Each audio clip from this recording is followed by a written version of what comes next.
बिस्मिल्लाहिर्रहमानिर्रहीम यानी शुरू करता हूँ उस खुदा का नाम लेकर जो बड़ा मेहरबान है, निहायत रहम वाला है। परंतु मुसलमान भाइयों को तो पता ही नहीं कि वो बड़ा मेहरबान, निहायत रहम वाला अल्लाह कौन है। उस अल्लाह की जानकारी उस अल्लाह ने आज वर्तमान में धरती पर स्वयं प्रकट होकर संत रूप में, मुर्शिद रूप में, और ये पवित्र आसमानी पुस्तक मुसलमान नहीं समझे ज्ञान कुरान, इस पुस्तक को लिखकर इसमें जानकारी उपलब्ध करवाई है। पुस्तक को देखेंगे आपके सारे भ्रम क्लियर होते चले जाएंगे।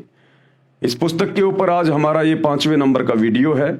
पहले के 4 वीडियो आप जी को अवश्य देखने चाहिए, क्योंकि उनको देखे बिना आप जी अल्लाह के विषय में पूर्णतया शंका रहित नहीं हो पाओगे। तो शुरू करते हैं वीडियो उसी परमपिता परमेश्वर अल्लाह कबीर के नाम से। बिस्मिल्लाहिर्रहमानिर्रहीम। परमपिता परमेश्वर सारी सृष्टि के रचनहार, कुल मालिक, असंख्य ब्रह्मांडों के स्वामी, जगत गुरु, तीनों लोकों में प्रवेश करके सबका भरण पोषण करने वाले, राजाधिराज, आत्माधार, नाथों के नाथ, देवों के देव महादेव, सर्वेश्वर, महेश्वर, मृत्युंजय, अजरो अमर, आदि अनादि, सनातनी प्रभु, जगत पिता जगदीश्वर, श्री श्री 1008 की उपाधि के वास्तविक अधिकारी, अकाल मूर्त, सौद स्वरूपी राम, वासुदेव, सर्वगतम ब्रह्म, परम पूज्य, प्रथम पूज्य, परम संत, परम पुरुष, परम धनी, परम दयालु, सत्य कबीर, हक्का कबीर, अल्लाह कबीर, अल्लाह अकबर, बाखबर, अल्लाह ताला, जगत के तारणहार, जगत के मुक्तिदाता, जगत के जगन्नाथ, हारे के सहारे, हिंदुओं के राम, मुसलमानों के अल्लाह, सिखों के वाहिगुरु, ईसाइयों के मसीह, दया के सागर दयानिधि, करुणा के सागर करुणानिधि, स्वयंभू परिभू, संकट मोचन, कष्ट हरण, मंगल करण, दुख भंजन, अविगत कबीर, निर्विकार निर्विषम परमात्मा, अलय अलेख सतगुरु, आदि अनादि सतगुरु, असली मर्यादा पुरुषोत्तम, असली राम, असली कृष्ण, असली घनश्याम, असली मुरारी, राजाओं के राजा, महाराजाओं के महाराजा, शहंशाहों के शहंशाह, सम्राटों के सम्राट, भगवानों के भगवान, अल्लाहों के अल्लाह, प्रभुओं के प्रभु, मसीहाओं के मसीह, सच्चे वाहिगुरु, बाबाओं के बाबा, पीरों के पीर, सेठों के सेठ, जगत सेठ, सावड़सा सेठ, सर्वगुण संपन्न, अनंत कोटि कलाओं के स्वामी, अनंत कोटि ब्रह्मांडों के नायक, योगियों में महायोगी, ध्यानियों में महाध्यानी, सिद्धों में परम सिद्ध, ज्ञानियों में तत्व ज्ञानी, ब्रह्म ज्ञानी, महाज्ञानी, परम ज्ञानी, सर्वश्रेष्ठ ज्ञानी, विज्ञानी, युवा कबीर, समरथ कबीर, असमवात, अमित ओजा, सच्चे रहनुमा, करीम अल्लाह, सुभान अल्लाह, दुनिया के अंतिम पैगंबर, 8 सितंबर 1951 से गांव धनाना, जिला सोनीपत, हरियाणा, भारतवर्ष की पावन भूमि पे प्रकट रियल कल की भगवान, श्री नारायण साकार हरि, श्री बाबा साहेब नूर अनंत परमात्मा, संत श्रोमणी सतगुरु रामपाल जी परमेश्वर जी के चरण कमल में लाइव वीडियो देख रहे आप और हम सभी भाई बहनों का अनंत कोटि दंडोत प्रणाम। तो भाई और बहनों, वो अल्लाह अकबर, अल्लाह कबीर जो वर्तमान समय तक पूरे विश्व के मुसलमान समाज के भाई बहनों के लिए एक अनसुलझी गुत्थी बना हुआ है, जिसे मुसलमान भाइयों ने निराकार कहकर छोड़ दिया कि वो साकार नहीं है, वो आकार में नहीं आता, वो मनुष्य रूप में नहीं आता, अल्लाह कभी पृथ्वी पे नहीं आता, अल्लाह तो बेचून है, 7वें आसमान पे रहता है, तख्त पे विराजमान है। आज वो अल्लाह, जिस अल्लाह के विषय में उल्टा ज्ञान हजरत मोहम्मद जी को कुरान शरीफ की आयतें नाजिल करते समय डुप्लीकेट अल्लाह शैतान ने दी, आज उस उल्टे ज्ञान को सीधा करने के लिए और अपनी वास्तविक पहचान करवाने के लिए कि अल्लाह कौन है, अल्लाह कैसा है, अल्लाह कैसे मिलता है, अल्लाह कैसे रहता है, आज वो अल्लाह कबीर, अल्लाह अकबर, वो खुदा स्वयं धरती पर सतगुरु रामपाल जी के रूप में, मुर्शिद रूप में प्रकट है, विद्यमान है। और मुसलमान धर्म की पुस्तकों से ही तौरात, जबूर, इंजिल, हदीसें, कुरान शरीफ, कुरान मजीद, इन सभी पवित्र पुस्तकों से ही खोल खोल के दिखा रहा है, बता रहा है। आपने पिछले वीडियो में भली भांति ये प्रमाण देख लिए होंगे। आज हम आगे बढ़ेंगे। परमेश्वर हमें सभी धर्मों की पुस्तकों से दिखा रहे हैं कि परमात्मा साकार है, धरती पर आता है, उसी ने सृष्टि को रचा है, और ये शैतान, ये काल यहाँ पर डुप्लीकेट अल्लाह बन के बैठ गया, जिसको आज पूरा मुसलमान समाज अपना अल्लाह मान के पूज रहा है। तो पवित्र बाइबल में भी गुरुदेव भगवान ने हमें दिखाया कि परमात्मा कैसा है, कहाँ रहता है, और उसने किसी भी व्यक्ति को, किसी भी इंसान को, उसने किसी का भी मांस खाने का आदेश नहीं दिया। उसने 6 दिन में आसमान और धरती के दरमियान जो भी कुछ था उसको रचा बनाया और 7वें दिन शाही तख्त पे जा विराजा। उस परमेश्वर अल्लाह कबीर ने हमें क्या कुछ आदेश दिया उन 6 दिनों के अंदर खाने पीने के लिए, आज पवित्र बाइबल से गुरुदेव भगवान प्रमाणित करने जा रहे हैं। तो भाइयों और बहनों, ये पवित्र पुस्तक है मुसलमान नहीं समझे ज्ञान कुरान, परमेश्वर रामपाल जी के द्वारा लिखित है। और आज इसमें हम आगे बढ़ेंगे पेज नंबर 15 से। सदग्रंथों में बाइबल का नाम भी है। बाइबल ये 3 पुस्तकों का संग्रह है। बाइबल 3 पुस्तकों का संग्रह है, तौरात का, जबूर का, इंजिल का।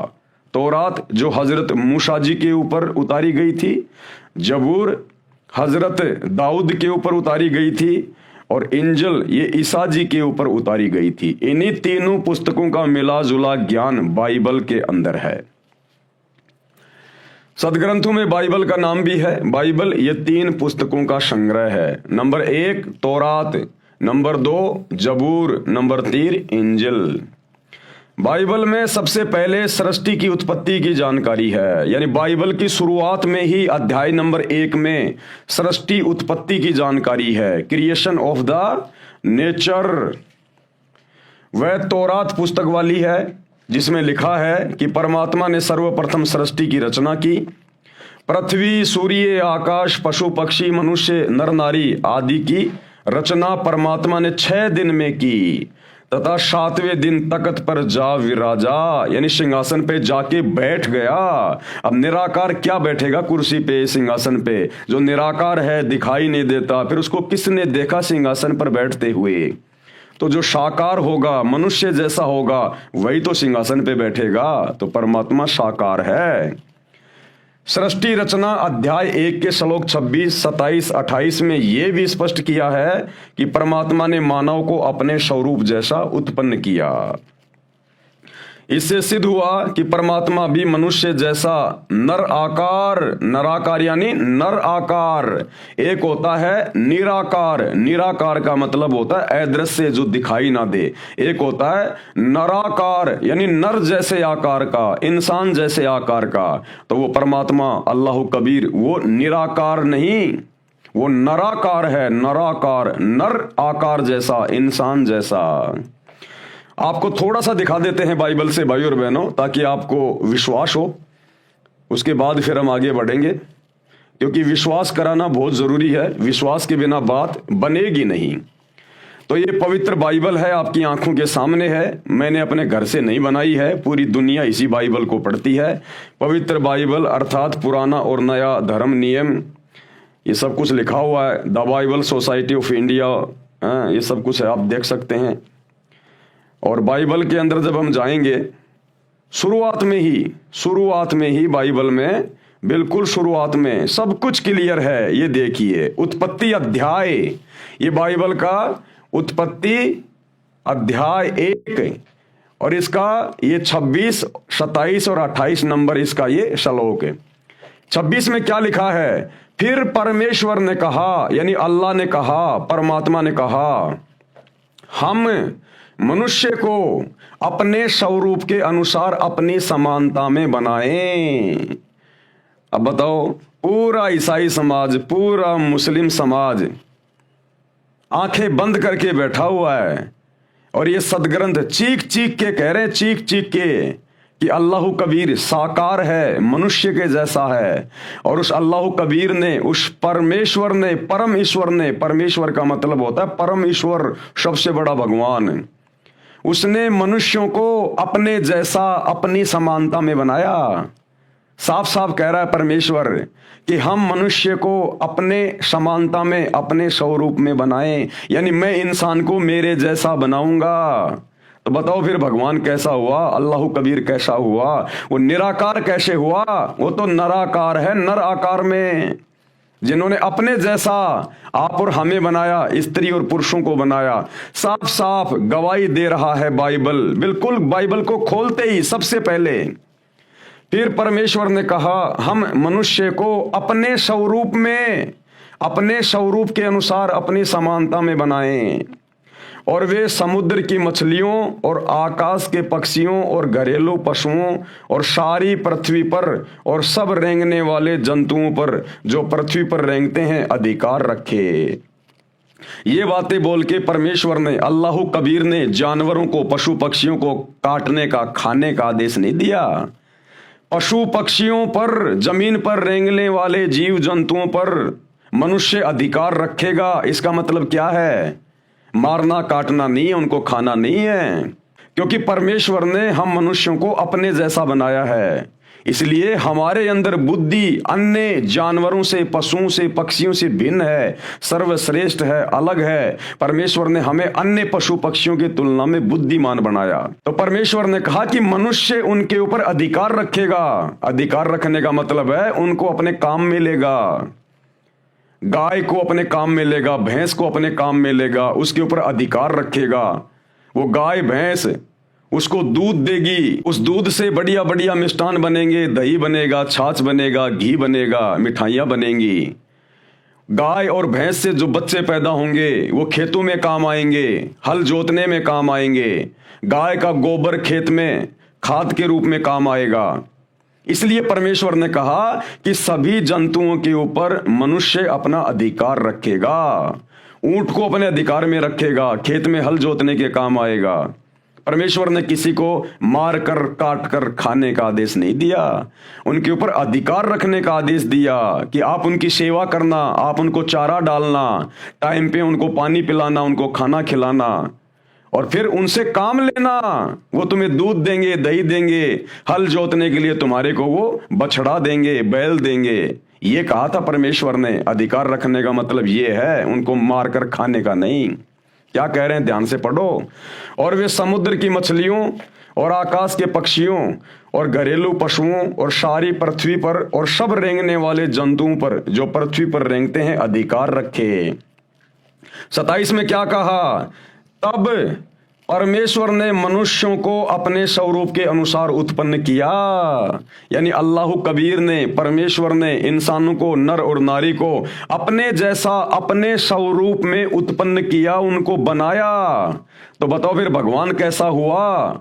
जिन्होंने हम स्त्री और पुरुषों को अपने जैसा बनाया, हमारे जैसा हुआ ना, साकार हुआ ना। बिल्कुल क्लियर कर रही है बाइबल। तब परमेश्वर ने मनुष्यों को अपने स्वरूप के अनुसार उत्पन्न किया।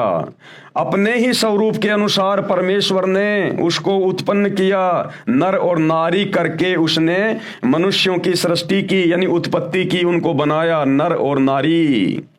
28 में क्या कह रहे हैं? और परमेश्वर ने उनको आशीष दी, यानी उनको आशीर्वाद दिया, और उनसे कहा फलो फलो फूलो, यानी खुश रहो और पृथ्वी में भर जाओ, यानी अपनी आबादी बढ़ाओ, विस्तार करो, और उसको अपने वश में कर लो, यानी जानवरों को अपने वश में रखो, फिर उनसे काम लो। और समुद्र की मछलियों तथा आकाश के पक्षियों और पृथ्वी पर रेंगने वाले सब जंतुओं पर अधिकार रखो, यानी उनको अपने अधीन रखो, तुम उनसे काम लो। 29 में क्या कह रहे हैं? फिर परमेश्वर ने, यानी अल्लाह ने उनसे कहा, सुनो, जितने बीज वाले छोटे छोटे पेड़ सारी पृथ्वी के ऊपर हैं और जितने वृक्षों में बीज वाले फल होते हैं, वे सब मैंने तुमको दिए हैं, वे तुम्हारे भोजन के लिए हैं। अरे ये खाने का आदेश दिया परमेश्वर ने। उस अल्लाह कबीर ने 6 दिन में आसमान और जमीन के बीच में जो भी कुछ था उसको बनाया, नर और नारी करके अपने जैसा हमारे को उत्पन्न किया, और फिर हमारे खाने के लिए क्या आदेश दिया? ये बाइबल चीख चीख के कह रही है, चीख चीख के। क्या कह रही है? ध्यान से पढ़ लो। मांस मिट्टी खाने वालों, शैतान के प्रभाव से अपने कर्म फोड़ने वालों, क्या कह रहे हैं परमात्मा 29 नंबर वचन में? फिर परमेश्वर ने उनसे कहा, सुनो, जितने बीज वाले छोटे छोटे पेड़ सारी पृथ्वी के ऊपर हैं, बीज वाले छोटे छोटे पेड़, गेहूं, जौ, ज्वार, मक्का, बाजरा, ये छोटे छोटे बीज वाले पेड़, ये हमारे को खाने के लिए दिए, परमात्मा ने अनाज दिया हमारे को खाने के लिए। और जितने वृक्षों में बीज वाले फल होते हैं, पेड़ों पे जितने फल लगते हैं, आम, अंगूर, सेब, संतरा, ये हमारे खाने के लिए दिए। काजू, किशमिश, मेवा, ये हमारे खाने के लिए दिए परमात्मा ने। या जानवर काट के खाने की बात नहीं लिखी गई, ये सारी बातें लिखी गई। इसमें परमेश्वर ने हमें खाने का क्या आदेश दिया। और जितने वृक्षों में बीज वाले फल होते हैं, वे सब मैंने तुमको दिए हैं, वे तुम्हारे भोजन के लिए हैं। ये अनाज दिया भोजन के लिए, साग सब्जियां दी भोजन के लिए, फल फ्रूट दिए भोजन के लिए, कि ये सब तुम्हारे भोजन के लिए हैं। तो ये मांस खाने वाले, जीव हत्या करने वाले, ये गंदगी खाने वाले उस परमेश्वर के आदेश की अवहेलना कर रहे हैं। सोचो, जब आदम और हवा ने परमेश्वर के वचन की अवहेलना की और अदन की वाटिका में उस बीच वाले पेड़ के फल खाए शैतान के प्रभाव से, तो सोचो परमेश्वर ने उनको फिर क्या कहा कि अब तुमने मेरे आदेश की अवहेलना की है, अब तुम नीचे जाओ पृथ्वी पर, मर्तलोक पर खाओ, कमाओ, दुख उठाओ। और आज क्या कर रहे हो आप? परमेश्वर ने खाने के लिए हमें आदेश क्या दिया, और उसी शैतान के प्रभाव में आके फिर से आप लोग यही खा रहे हो, मांस मिट्टी, परमेश्वर की आत्माओं को काट काट के खा रहे हो। अरे उस आदम ने तो अदन की वाटिका में फल तोड़ के खाया था उस पेड़ का, उसके प्रतिफल में परमात्मा कितना नाराज हुआ, अल्लाह कबीर परमेश्वर।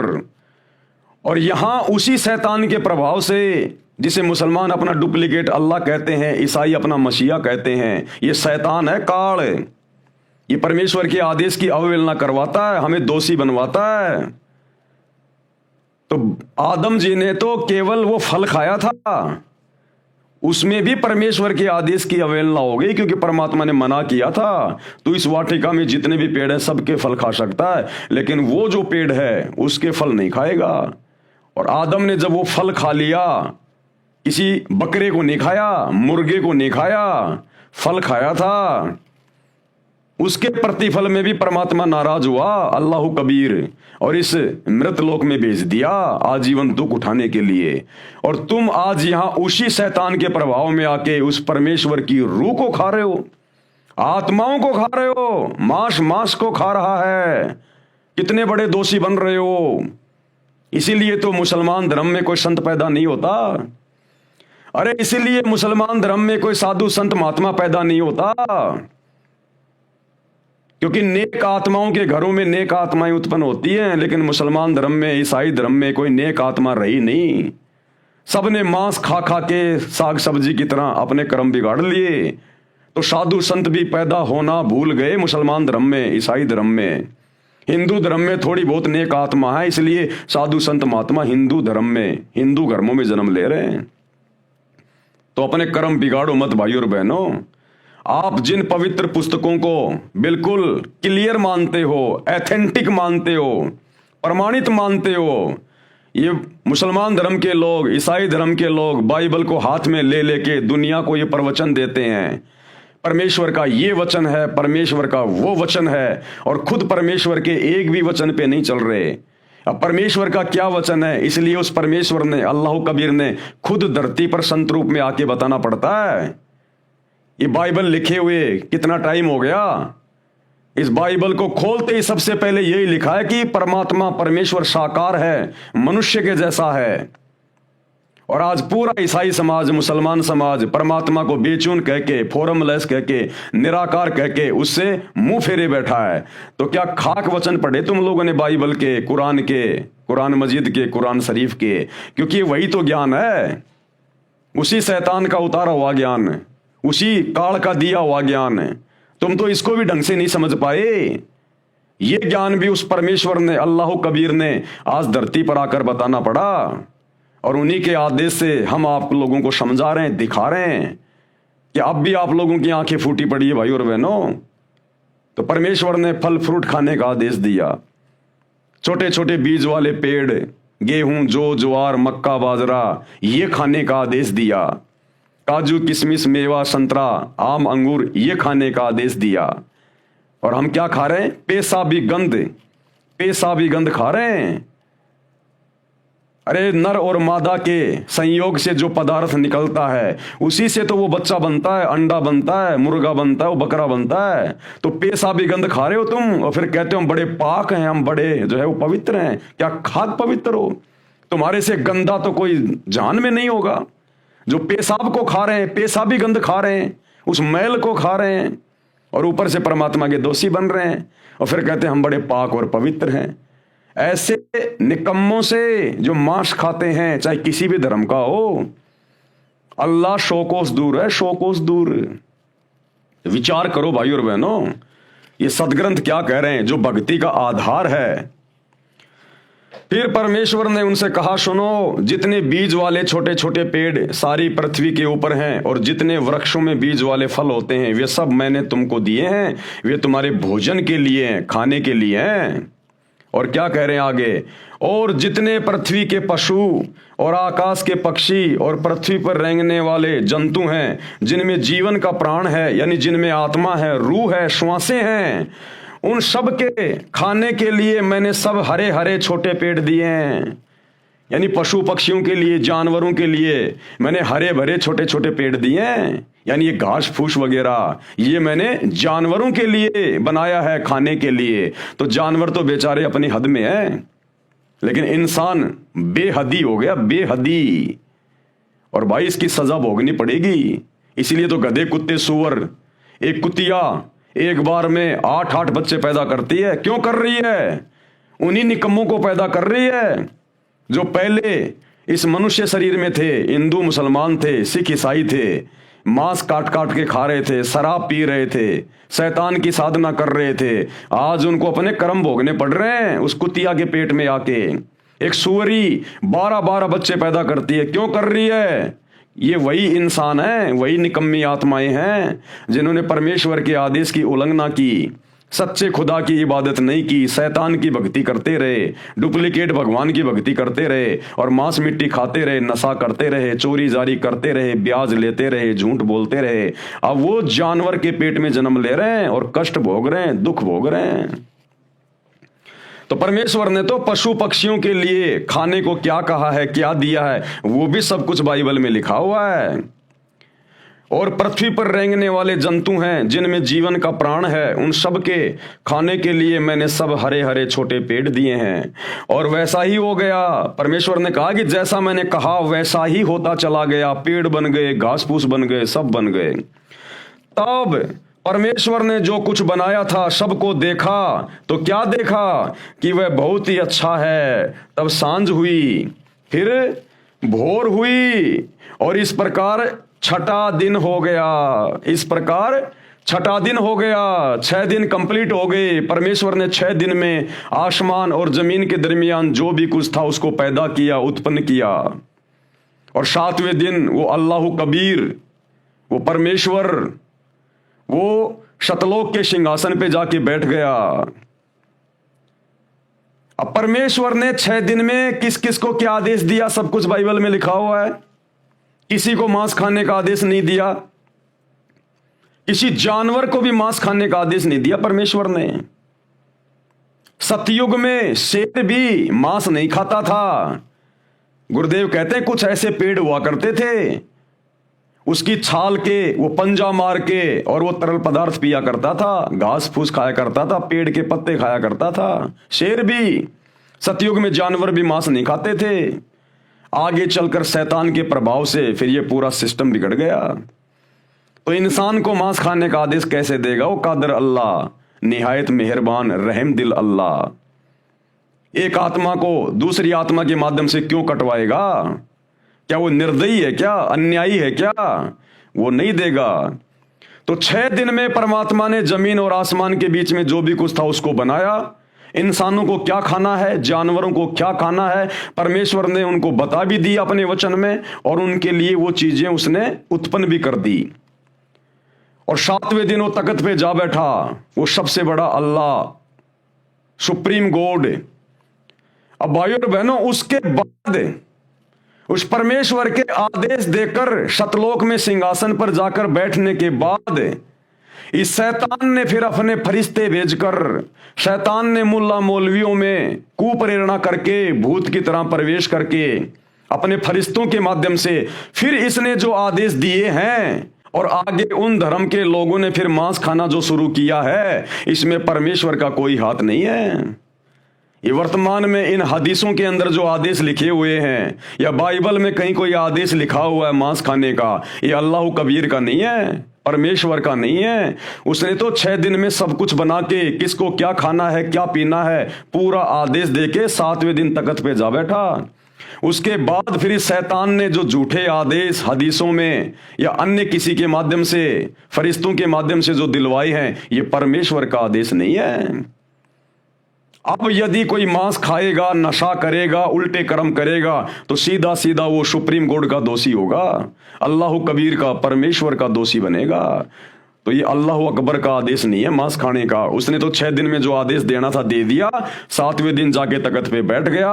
उसके बाद यदि जबूर में, तौरात में, इंजिल में, कुरान में यदि कहीं भी मांस खाने का आदेश लिखा हुआ है, तो उस अल्लाह कबीर का नहीं, ये शैतान का आदेश है, शैतान का आदेश।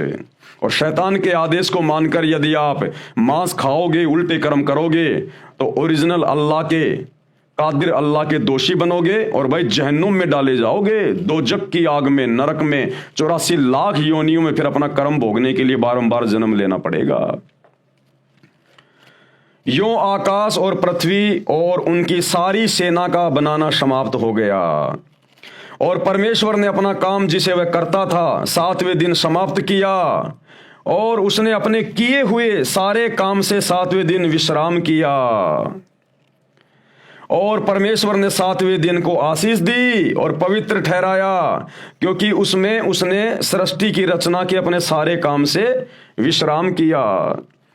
अब ये संडे क्यों मनाया जाता है, ये रविवार का दिन, छुट्टी का दिन क्यों है भाई और बहनों? हर चीज के पीछे एक लॉजिक है, वैसे कुछ नहीं हो रहा। 7वें दिन छुट्टी का दिन क्यों है, संडे, रविवार? क्योंकि परमेश्वर ने 7वें दिन फिर विश्राम किया। उस परमात्मा ने 6 दिन में सृष्टि रच के 7वें दिन तख्त पे विश्राम किया, आराम किया। इस कारण से, उस परमेश्वर की प्रेरणा से, अन्यथा ये शैतान तो हमारे को 7 दिन ये गधा बना के रखना चाहता है, बैल और गधे की तरह हमारे से मेहनत करवाता है। लेकिन ये एक दिन जो ये छुट्टी का है, रविवार, ये भी उस अल्लाह कबीर परमेश्वर सतगुरु रामपाल जी भगवान की दया से यहां पर शुरू हुआ है, 7वां दिन छुट्टी का। क्योंकि परमेश्वर ने 6 दिन में सृष्टि रची और 7वें दिन खुद तख्त पे जाके विश्राम किया, और हमारे लिए भी परमात्मा ने एक ये दिन विश्राम का दिन रख दिया। ये रविवार इसलिए मनाया जाता है। आगे क्या लिखा है परमेश्वर ने?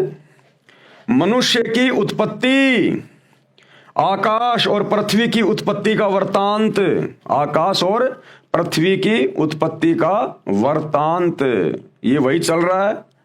उत्पत्ति 1 यह है कि जब वे उत्पन्न हुए, अर्थात जिस दिन यहोवा परमेश्वर ने, यानी समर्थ परमात्मा ने, अल्लाह कबीर ने पृथ्वी और आकाश को बनाया, तब मैदान का कोई पौधा भूमि पर न था और न मैदान का कोई छोटा पेड़ उगा था, क्योंकि यह यहोवा परमेश्वर ने पृथ्वी पर जल नहीं बरसाया था और भूमि पर खेती करने के लिए मनुष्य भी नहीं था, तो भी कोहरा पृथ्वी से उठता था। यानी परमात्मा ने 6 दिन में जो भी कुछ बनाया, उस समय पृथ्वी पर कोई इंसान नहीं था। परमात्मा ने बाबा आदम की उत्पत्ति की थी और उसकी हवा की उत्पत्ति की थी। उस समय ये दोनों स्वर्ग में थे, वहां पे ये दोनों अदन की वाटिका में रह रहे थे, और पीछे परमात्मा ने पूरी नीचे इस पृथ्वी की पूरी रचना की, सब कुछ यहां पर परमात्मा ने बनाया। और उसके बाद की जो रचना है, ये मनुष्य बनाने की जो रचना है, उसके बाद की, ये फिर इस शैतान ने शुरू की अपने भोजन के लिए, अपने खाने के लिए। तो जिस समय इस पृथ्वी पर ना कोई जीव था, ना कोई इंसान था, परमात्मा ने बाबा आदम को, उसकी पत्नी हवा को बनाकर अपने जैसा और जन्नत में बैठा दिया था, स्वर्ग में बैठा दिया था, अदन की वाटिका में, और नीचे पूरी सृष्टि की रचना की, और सब कुछ आदेश देकर परमात्मा 7वें दिन सतलोक के सिंहासन पे जाके बैठ गए। उसके बाद फिर इस शैतान ने अपने भोजन के लिए आगे नर और नारियों की उत्पत्ति की। नर और नारी उत्पन्न होते गए, पृथ्वी लोक पर आते गए, और फिर परमात्मा का वचन तोड़कर मांस मिट्टी खाते गए, शराब पीते गए, उल्टे काम करते गए, और फिर उन कर्मों को भोगने के लिए शैतान ने फिर उनको अन्य योनियों में डालने के लिए गधा, कुत्ता, शुअर बनाना भी शुरू कर दिया। इस प्रकार से इस पृथ्वी के जीवों की धीरे धीरे फिर उत्पत्ति होने लगी। और भूमि पर खेती करने के लिए मनुष्य भी नहीं था, तो भी कोहरा पृथ्वी से उठता था, जिससे सारी भूमि सिज जाती थी। तब यहोवा परमेश्वर ने आदम को भूमि की मिट्टी से रचा और उसके नथनों में जीवन का श्वास फूंक दिया, और आदम जीवित प्राणी बन गया। इस प्रकार से परमेश्वर ने फिर आगे की सृष्टि उत्पन्न की, और सब कुछ अपना वचन देकर, अपने आदेश देकर इस शैतान को, इस काल को, हिंदू जिसे अपने वेद कह देते हैं, मुसलमान भाई उसको अपनी बाइबल कह देते हैं, इंजिल कह देते हैं। हिंदू जिसे अपने वेद कह देते हैं, यानी वेदों में परमात्मा का संविधान है, मैन्युअल है सृष्टि का, किसने कैसे रहना है, क्या खाना है, क्या पीना है। मुसलमान भाई उनको तौरात, जबूर, इंजिल और ये कुरान शरीफ, कुरान मजिद के नाम से जानते हैं। ईसाई भाई उसे बाइबल के नाम से जानते हैं। ये परमात्मा का विधान है, संविधान है उस परमात्मा का। तो भाई और बहनों, ये छोटी सी जानकारी थी जो आप सभी को देनी थी, ताकि आपको विश्वास हो कि परमात्मा नराकार है, यानी परमात्मा भी नराकार, मनुष्य जैसा नराकार साकार है, यानी नर आकार में साकार है। मनुष्यों के खाने के लिए परमेश्वर का आदेश अभी आपको दिखा दिया गया है बाइबल से। उत्पत्ति अध्याय में बाइबल में लिखा है कि श्लोक नंबर 27-28 में मनुष्यों के खाने के लिए बीजदार पौधे, यानी गेहूं, चने, बाजरा आदि आदि तथा फलदार वृक्ष दिए हैं, ये तुम्हारा भोजन है। पशु पक्षियों के खाने के लिए घास, पत्तेदार झाड़ियां दी हैं। इसके पश्चात परमात्मा तो अपने निज धाम शतलोक में तख्त पर जा बैठा। यानी 6 दिन में जो भी कुछ परमात्मा ने बनाना था, जो भी आदेश देना था, सब कुछ देके 7वें दिन उसने सिंहासन पे जाके विश्राम किया शतलोक में। बाइबल में आगे जो ज्ञान है वह काल भगवान का तथा इसके देवताओं यानी फरिश्तों का दिया हुआ है। अब परमात्मा के सतलोक में जाने के बाद, सिंहासन पर बैठने के बाद, फिर आगे जो भी कोई आदेश दिया गया है, उल्टा सीधा मांस खाने का, शराब पीने का, जीव हत्या करने का, ये सब आदेश फिर इस काल का, इस शैतान का है, शैतान के द्वारा भेजे गए फरिश्तों का है। जैसे हजरत मोहम्मद को जिब्राइल नाम के फरिश्ते ने डरा धमका के उसका गला दबा दबा के और कुरान शरीफ की आयतें नाजिल की। फिर आगे का ज्ञान इस शैतान का दिया हुआ है, इस काल का दिया हुआ है। तो शैतान के ज्ञान को हमने नहीं मानना। परमेश्वर ने 6 दिन में हमें जो आदेश दिए खाने पीने के लिए, हमने उसी प्रकार से रहना चाहिए, जीवन जीना चाहिए, अन्यथा हम परमेश्वर के दोषी बन रहे हैं।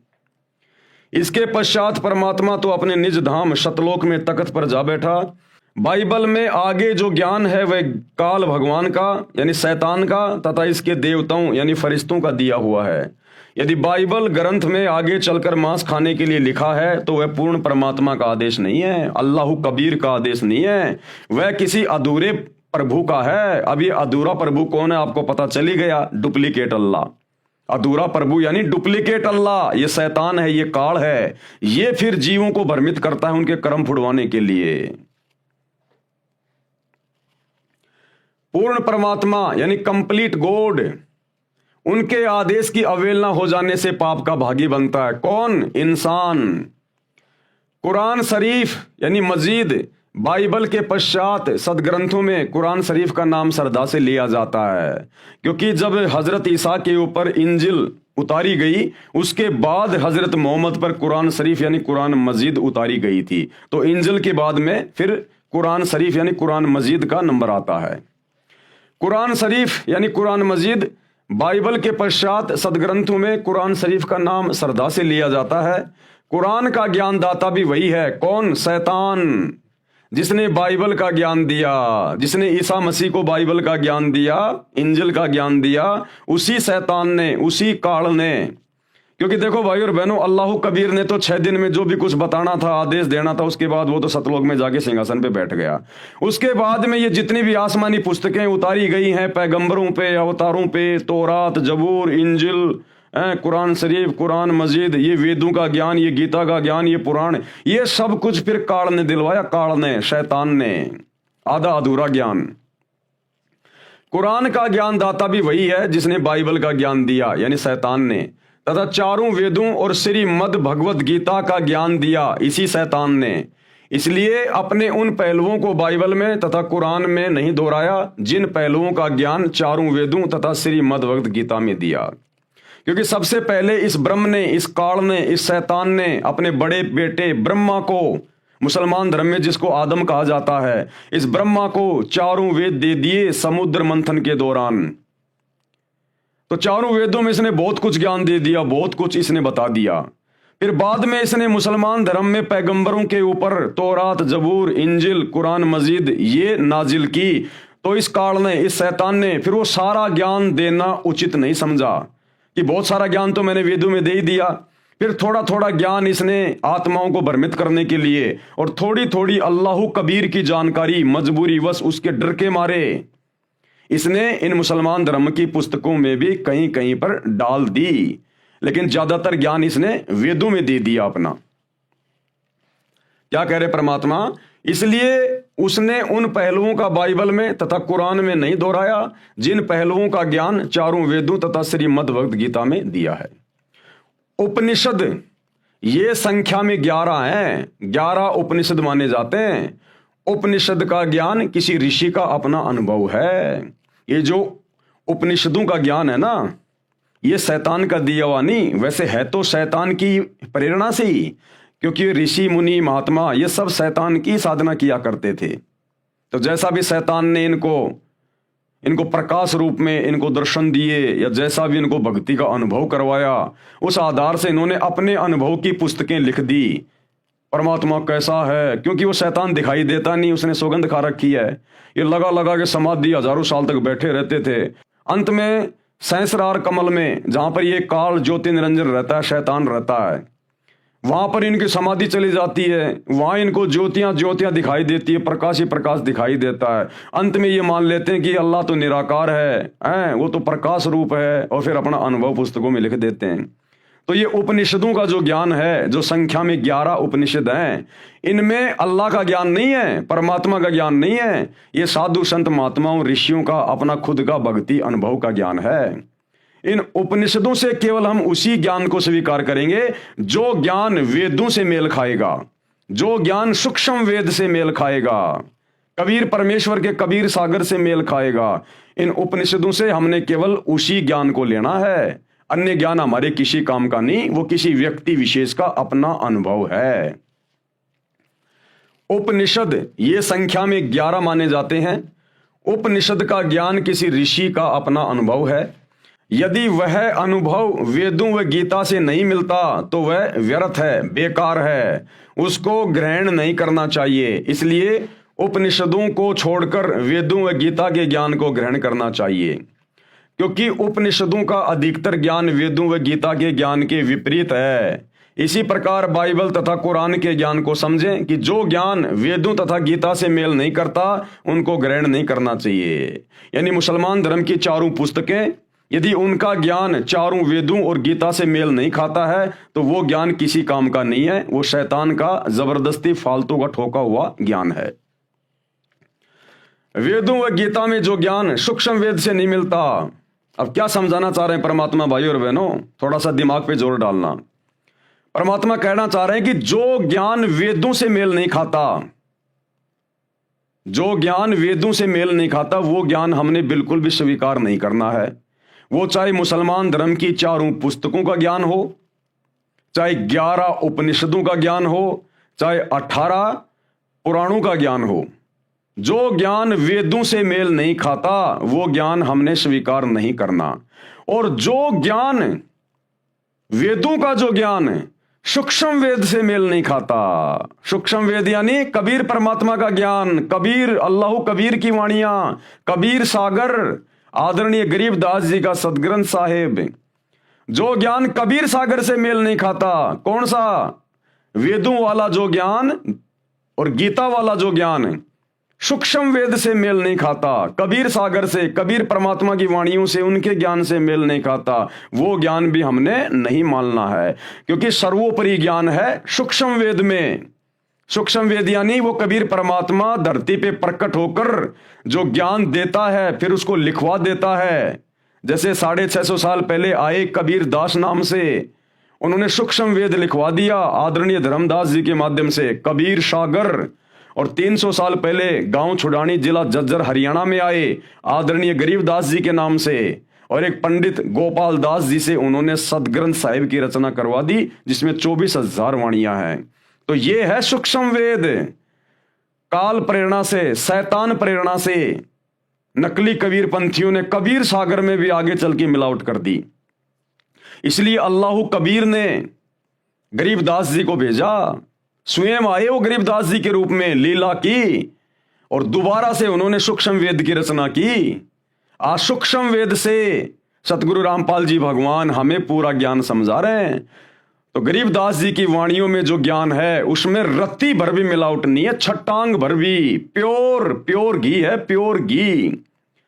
तो जो कुछ गरीबदास जी के सदग्रंथ साहिब में लिखा हुआ है, जो हमें सतगुरु रामपाल जी भगवान बता रहे हैं, और सतगुरु रामपाल जी को गरीबदास जी के ग्रंथ की भी कोई आवश्यकता नहीं है, ये तो स्वयं अल्लाह कबीर है। लेकिन अगर ये अपने मुंह से बोलने लग जाए वैसे ही, तो हम नालायक विश्वास नहीं कर पाएंगे कि गुरुजी बोल कैसे रहे हैं, गुरुजी का बोलने का आधार क्या है। इसलिए हमारी छोटी बुद्धि को देखते हुए ये अल्लाह कबीर सतगुरु रामपाल जी, इन्होंने गरीबदास जी के रूप में आके पहले वो ग्रंथ लिखना पड़ा, और आज उस ग्रंथ को आधार बनाकर आप और हमें समझा रहे हैं, तो हम यकीन कर रहे हैं। तो जो ज्ञान सूक्ष्म वेद में है और बाकी किसी भी ग्रंथ में जो ज्ञान है, यदि वो सूक्ष्म वेद वाले ज्ञान से मेल नहीं खाता है, वो चाहे चारों वेदों का ज्ञान हो, चाहे मुसलमान धर्म की चारों पुस्तकों का ज्ञान हो, चाहे बाइबल का हो, 18 पुराणों का हो, 11 उपनिषदों का हो, यानी गरीबदास जी के सदग्रंथ को छोड़ के, सूक्ष्म वेद को छोड़ के इस धरती पर जितने भी धर्म ग्रंथ हैं, यदि उनका ज्ञान गरीबदास जी के ग्रंथ से मेल नहीं खाता है तो वो बेकार है, वो शैतान का दिया हुआ है, शैतान के फरिश्तों का दिया हुआ है, किसी ऋषि महात्मा साधु संत का अपना खुद का अनुभव है जो हमारे किसी काम का नहीं है। ये कहना चाह रहे हैं परमात्मा। वेदों व गीता में जो ज्ञान सूक्ष्म वेद से नहीं मिलता वह ग्रहण नहीं करना चाहिए। पुराण, ये पुराण क्या है? ये संख्या में 18 माने गए हैं। वैसे यह पुराणों का ज्ञान एक ही बोध माना जाता है। यह ज्ञान सर्वप्रथम ब्रह्मा जी ने अपने पुत्रों दक्ष आदि ऋषियों को दिया था। राजा दक्ष जी, मनु जी तथा पाराशर आदि ऋषियों ने इसका आगे प्रचार करते समय अपना अनुभव भी मिला दिया। जिस प्रकार कबीर सागर के अंदर इन नकली कबीर पंथियों ने धीरे धीरे अपना ज्ञान मिलाना शुरू कर दिया और उसमें अज्ञान ठोक दिया, इसी प्रकार इस ब्रह्म ने, काल ने, शैतान ने समुद्र मंथन के दौरान जो ज्ञान अपने बड़े बेटे ब्रह्मा जी को दिया था, वो ज्ञान ब्रह्मा जी ने अपने वंशजों को दिया, और ब्रह्मा जी के वंशजों ने, पाराशर ऋषि ने और दक्ष ने, मनु ने, फिर इन्होंने चतुराई करके अपना खुद का अनुभव भी उस ज्ञान में ठोकना शुरू कर दिया। धीरे धीरे उस ज्ञान को फिर अज्ञान बनाना शुरू कर दिया। यह ज्ञान सर्वप्रथम ब्रह्मा जी ने अपने पुत्रों दक्ष आदि ऋषियों को दिया था। राजा दक्ष, मनु जी तथा पाराशर आदि ऋषियों ने इसका आगे प्रचार करते समय अपना अनुभव भी मिला दिया। इस प्रकार 18 भागों में पुराणों का ज्ञान माना गया है। 18 पुराणों के ज्ञान का जो अंश, यानी 18 पुराणों में जो ज्ञान है, वो ज्ञान यदि वेदों तथा गीता से मेल नहीं खाता तो वह त्याग देना चाहिए। इसी प्रकार अन्य कोई भी पुस्तक वेदों व गीता के ज्ञान के विपरीत ज्ञान युक्त है, उसे भी त्याग देना चाहिए।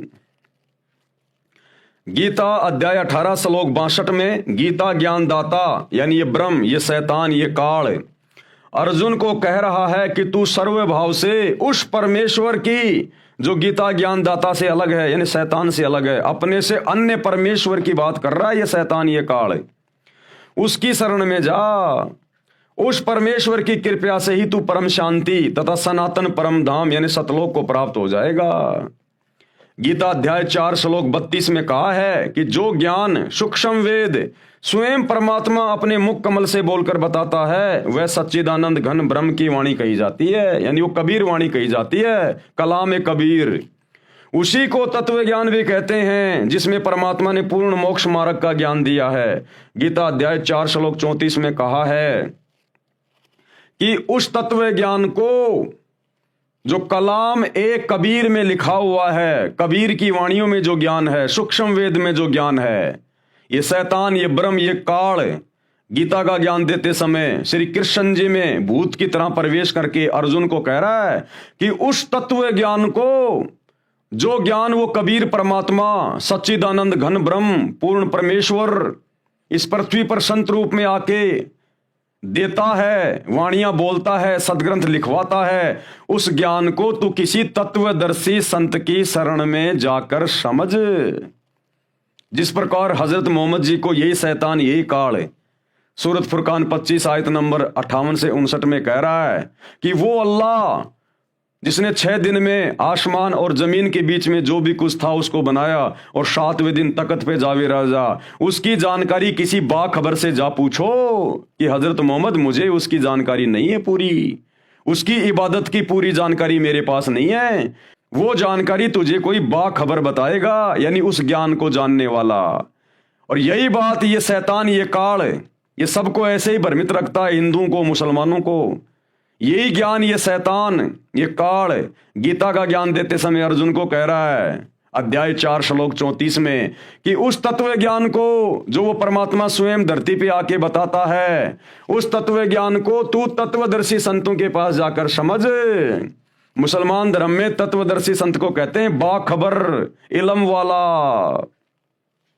तो इससे हमारी समझ में आ जाना चाहिए कि हिंदुओं के वेदों का और गीता का ज्ञान और मुसलमानों की चारों पुस्तकों का ज्ञान और बाइबल का ज्ञान इसी काल ने, इसी शैतान ने दिया है, जो आधा अधूरा है। तभी तो कह रहा है कि मेरे पास कंप्लीट जानकारी नहीं है। हिंदुओं को कह रहा है कि तत्वदर्शी संत के पास जाके समझो उस ज्ञान को, उस अल्लाह की जानकारी को, कि भाई तुम कैसे जन्म और मरण से छूटोगे, कैसे तुम गधे कुत्ते सूअर बनने से छूटोगे, कैसे तुम सतलोक में जाओगे, 7वें आसमान पर अपने अल्लाह के पास जाओगे। किसी तत्वदर्शी संत के पास जाकर पूछ। और कुरान शरीफ में हजरत मोहम्मद को कह रहा है कि किसी बाखबर से जाके पूछ, मेरे को नहीं पता उस कंप्लीट गॉड का, अल्लाह कबीर का। इसलिए भाई और बहनों, वो अल्लाह कबीर स्वयं धरती पर आकर संत रूप में, मुर्शिद रूप में अपना ज्ञान देता है, जो वर्तमान में सतगुरु रामपाल जी के रूप में प्रकट हैं और अपना ज्ञान दे रहे हैं। आवश्यकता है तो धैर्य के साथ में उनके सत्संग सुनने की। उस तत्व ज्ञान को तू तत्वदर्शी संतों के पास जाकर, यानी बाखबर के पास जाकर समझ। उनको दंडवत प्रणाम करके प्रश्न करने से वे तत्वदर्शी संत तुझे तत्व ज्ञान का उपदेश करेंगे। अब वो बाखबर, वो तत्वदर्शी संत कैसे प्रश्न होगा? वो प्रश्न होगा भक्ति करने से। जब उनसे उपदेश ले लेंगे, नाम दीक्षा ले लेंगे और उनके वचन में रहकर, उनकी मर्यादा में रहकर भक्ति करेंगे। ये मांस मिट्टी खाना छोड़ देंगे, रूह को मार के काट के खाना छोड़ देंगे, नशा करना छोड़ देंगे, झूठ बोलना, चोरी करना, ब्याज लेना, किसी की आत्मा को दुखाना, ये सारे कुकर्म जो शैतान ने, काल ने लगा रखे हैं, इन सब से पीछे हटके जब हम उस सतगुरु की, मुर्शिद की भक्ति करेंगे, तब वो प्रसन्न होगा और हमें फिर आगे का रास्ता बताएगा, मुक्ति का, मोक्ष का। गीता अध्याय 15 श्लोक 1 में तत्वदर्शी संत की पहचान बताई है। अब उस बाखबर की पहचान बताई है तत्वदर्शी संत की। कहा है कि जो संत संसार रूपी वृक्ष के सर्व भागों को जानता है, वह वेद विद अर्थात वेदों के तात्पर्य को जानता है, वह तत्वदर्शी संत है। सूक्ष्म वेद अर्थात सच्चिदानंद घन ब्रह्म की वाणी में बताया है। कबीर अक्षर पुरुष एक पेड़ है, निरंजन वाकी डार, ये क्षर पुरुष, ये काल, ये शैतान उसकी डार है, और तीनों देवता शाखा हैं, ये ब्रह्मा विष्णु महेश, और पात रूप संसार। यानी जो महापुरुष, जो संत संसार रूपी पेड़ की पूरी व्याख्या कर दे, यानी ये काल कौन है, शैतान कौन है, अक्षर पुरुष कौन है, ये तीनों देवता कौन है, बाकी नर और नारी कौन है, क्यों इसको शैतान कहा जाता है, क्यों इसने अपना ये प्रपंच फैला रखा है, क्यों हम जन्म और मरण के चक्कर में हैं, क्यों ये चारों धर्म बन गए, किसने बना दिए? जो ये संपूर्ण ज्ञान दे दे और संसार की उत्पत्ति कैसे हुई, कायनात की रचना कैसे हुई, जो ये संपूर्ण जानकारी दे दे, समझ लेना वो तत्वदर्शी संत है, वो बाखबर है। और आज वो बाखबर, वो तत्वदर्शी संत एकमात्र सतगुरु रामपाल जी हैं। अन्यथा सतयुग से लेकर और वर्तमान समय तक 39 लाख साल बीत गए, आज तक किसी ने सृष्टि रचना का ये कंप्लीट ज्ञान नहीं दिया इनके अलावा। तो ये स्वयं बाखबर है, तत्वदर्शी संत है, स्वयं ये अल्लाहु कबीर है। इसी सच्चिदानंद घन ब्रह्म की वाणी को तत्व ज्ञान भी कहते हैं, यानी सतगुरु रामपाल जी के सत्संगों को ही तत्व ज्ञान कहते हैं। सतगुरु रामपाल जी के द्वारा लिखी गई पुस्तकों में जो ज्ञान है उसी को तत्व ज्ञान कहते हैं, जो आप जी देख रहे हैं। गीता अध्याय 15 श्लोक 4 में कहा है कि तत्व ज्ञान की प्राप्ति के पश्चात ये शैतान ये काल कह रहा है अर्जुन को कि जब तेरे को उस तत्वदर्शी संत से तत्व ज्ञान प्राप्त हो जाए, पहली बात तो बड़ा मुश्किल है उस तत्वदर्शी संत की पहचान करना। वो तत्वदर्शी संत स्वयं पृथ्वी पर आकर अपनी पहचान करवाता है, कोई जीव की औकात नहीं जो उसको पहचान ले। ये अल्लाह कबीर है। तो आज आप और हमारा सौभाग्य है, परमात्मा ने अपने ज्ञान का, अपनी रहमत का पिटारा खोल रखा है, स्वयं अपनी पहचान करवा रहा है आगे बढ़ के।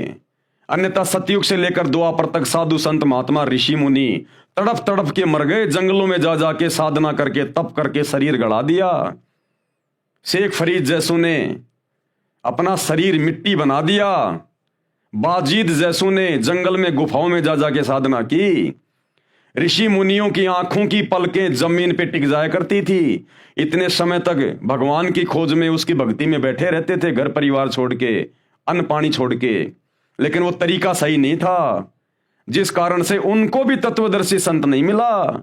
और इतनी साधना करके, इतना तप करके, इतना बलिदान करके भी वो गधे कुत्ते सुअर बन के घूम रहे हैं। आज आप और हमारा सौभाग्य, क्योंकि ये कलयुग की बिचली पीढ़ी का समय है, ये भक्ति युग है।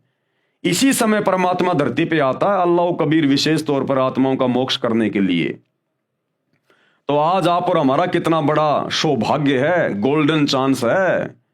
बिन बुलाए परमात्मा धरती पे आया हुआ है और आगे बढ़कर हमें अपनी जानकारी दे रहा है।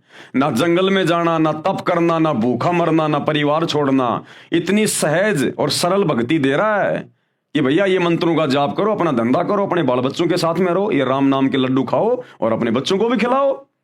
इतना सरल तरीका, ना मंदिर में जाना, ना मस्जिद में जाना, ना व्रत करना, ना रोजे करना, ना भूखा मरना, कुछ नहीं करना, इतना आसान तरीका। तो आज आप और हमारा सौभाग्य है, अन्यथा इसको कोई पहचान नहीं सकता, इसको कोई जान नहीं सकता। तो क्या कह रहे हैं कि तत्व ज्ञान की प्राप्ति के पश्चात कि भाई जब तुझे तेरे सौभाग्य से तुझे वो तत्वदर्शी संत मिल जाए और तू उससे वो तत्व ज्ञान प्राप्त कर ले, यानी तू जब उसके सत्संग सुनना शुरू कर दे और बात यदि तेरे समझ में आने लग जाए, उसके बाद परमेश्वर के यानी अल्लाह कबीर के उस परम पद की खोज, जहां पर वो रहता है, सिंहासन पे बैठा है, उसकी खोज करनी चाहिए। यानी फिर तेरी इच्छा होनी चाहिए कि अब मेरा मोक्ष हो, अब मैं सतलोक जाऊं, सचखंड जाऊं, इस शैतान के जाल से बाहर निकल के सदा सदा अपने पिता के पास, अपने परवरदिगार के पास जाऊं। जहां जाने के पश्चात यानी सतलोक जाने के पश्चात साधक यानी भगत कभी लौटकर फिर से संसार में नहीं आता। इस काल के शैतान के लोक में, इस पृथ्वी पर, इस 21 ब्रह्मांड में फिर वो आत्मा दोबारा नहीं आएगी। और इससे भी सुंदर लोक उस परमेश्वर का, अल्लाह का, जहां पर सारे सुख भोगेगी वो, अर्थात उसका पूर्ण मोक्ष हो जाता है। उसी परमात्मा ने, उसी अल्लाह कबीर ने, अल्लाह अकबर ने, परमेश्वर ने, उसी परमात्मा ने संसार रूपी वृक्ष की रचना की है, यानी दुनिया रची है। 6 दिन में आसमान और जमीन के बीच में जो भी कुछ था उसी ने रचा। केवल उसी की भक्ति करो, केवल उसी की भक्ति करनी चाहिए। ये मुसलमान भाई मस्जिदों में जा जाके पत्थरों को सिजदा कर रहे हैं, तुम कहां उस अल्लाह कबीर की भक्ति कर रहे हो? अरे जो पीर पैगंबर मर गए, जो ओलिया मर गए, मुल्ला मौलवी मर गए, उनकी मजारों में, उनके समाधियों पे जाके तुम मत्था टेक रहे हो। परमात्मा अपनी वाणी में कहते हैं, हिंदू हदीरे पूज ही, हदीरे यानी ये साधु संतों की समाधि उनके मरने के बाद में, हिंदू हदीरे पूज ही और मुस्लिम पूजे घोर। घोर यानी ये मजारें, ये ओलिया मर गए, कोई पीर मर गया, उसकी समाधि बना दी, उसको कहते हैं घोर। तो कहते हैं हिंदू हदीरे पूज ही और मुस्लिम पूजे घोर। और कहते हैं दोनों धर्मों की अकल को ये खा गए हैं चोर। इस शैतान ने दोनों धर्म के लोगों की बुद्धि को हर लिया। इनको अल्लाह की जानकारी नहीं है, ये पत्थर पूजते फिरते हैं मंदिरों में, मस्जिदों में, मज़ारों पे, दरगाहों पे। ये अल्लाह की भक्ति नहीं कर रहे, ये शैतान की भक्ति कर रहे हैं, पत्थर पुजारी हो गए। केवल उसी की भक्ति करो। गीता ज्ञान दाता अपनी साधना से श्रेष्ठ उस परमात्मा की भक्ति को मानता है। कौन है ये गीता ज्ञान दाता? गीता का ज्ञान देने वाला शैतान काल, जिसने हजरत मोहम्मद जी को कुरान का ज्ञान दिया। ये अपनी भक्ति से ज्यादा उत्तम भक्ति, श्रेष्ठ भक्ति उस परमात्मा की बता रहा है, अपने से अन्य अल्लाह की, परमात्मा की।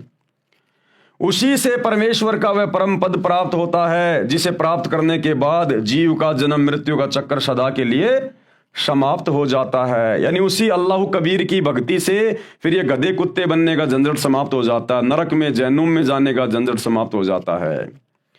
अब श्री गुरु ग्रंथ साहिब में कहां प्रमाण है सृष्टि रचना का, उस एक परमात्मा का? धीरे धीरे सभी सदग्रंथों का नंबर आ रहा है। तो अब श्री गुरु ग्रंथ साहिब का नंबर आ गया, क्योंकि वो परमात्मा सभी धर्मों में आत्माओं को आके मिलता है। सिख धर्म के प्रवर्तक आदरणीय नानक जी को वो परमात्मा आके मिला बेई नदी पर। उनकी आत्मा को उनके शरीर से निकालकर 3 दिन तक अपने साथ रखा, ऊपर अपने सतलोक लेके गए, सब कुछ दिखाया जैसे गरीबदास जी को लेकर गए थे। और वापस आकर गरीबदास जी ने उनकी दिव्य दृष्टि खुलने के बाद फिर सदग्रंथ साहिब की रचना की। इसी प्रकार नानक जी ने फिर वापस आकर गुरु ग्रंथ साहिब की रचना करी, जिसमें उस परमात्मा के बारे में, सचखंड के बारे में, नानक जी का गुरु कौन था, साफ साफ लिखा है। धाणक रूप रहा करतार, यानी वो काशी वाला धाणक, यानी कबीर परमात्मा धाणक जाति में आए थे 650 साल पहले। तो नानक जी के गुरु थे कबीर जी, क्योंकि नानक जी कबीर जी के समकालीन थे। और काशी वाले कबीर जी, अल्लाह कबीर, नानक जी को बेई नदी सुल्तानपुर में, जो पश्चिमी पाकिस्तान में थी उस समय, वहां आकर मिले थे और उनको अपना शिष्य बनाया था, अपना ज्ञान दिया था। उसके बाद नानक जी ने गुरु ग्रंथ साहिब की रचना करवाई, ये वाणियां बोली, जिसमें कंप्लीट सृष्टि का ज्ञान है। लेकिन सिख धर्म के भाई बहन समझ नहीं पा रहे, जिस प्रकार मुसलमान धर्म के भाई बहन नहीं समझ पा रहे अपनी पुस्तकों को, हिंदू वेदों और गीता को नहीं समझ पा रहे, ईसाई बाइबल को नहीं समझ पा रहे, इसी प्रकार सिख धर्म के मानने वाले गुरु ग्रंथ साहिब को नहीं समझ पा रहे। तो अब उस परमात्मा सतगुरु रामपाल जी ने, अल्लाह कबीर ने आकर सभी धर्मों के सदग्रंथों को खोल खोल के दिखाया कि बच्चों तुम कहां भूले बैठे हो, कहां भटके बैठे हो। अब समय आ गया वापस अपने परवरदिगार के पास जाने का। शैतान से पीछा छुड़वाओ और सत्संग सुनना शुरू करो। श्री गुरु ग्रंथ साहिब जी यह है सिख धर्म का ग्रंथ माना जाता है। सिख वैसे कोई धर्म नहीं है, ना मुसलमान कोई धर्म है, ना ईसाई कोई धर्म है, ना हिंदू कोई धर्म है। सिख कोई धर्म नहीं था। नानक जी जिनको अपना उपदेश देते थे उनको अपना शिष्य बनाया करते थे। और ये जो सरदार भाई हैं ये शिष्य को सिख कहा करते हैं। सिख यानी जो शिष्य होता है, आगे चलकर सिख धर्म के नाम से बन गया। आदि शंकराचार्य जी आए, उनके बाद से हिंदू धर्म बन गया। ईसा मसीह के बाद उनके फॉलोवर ने ईसाई धर्म बना दिया। हजरत मोहम्मद के शरीर छोड़ने के बाद उनके फॉलोवर ने इस्लाम धर्म बना दिया। तो ये धर्म आप और हमारी मनमुखी सोच है, ये अल्लाह की तरफ से नहीं है।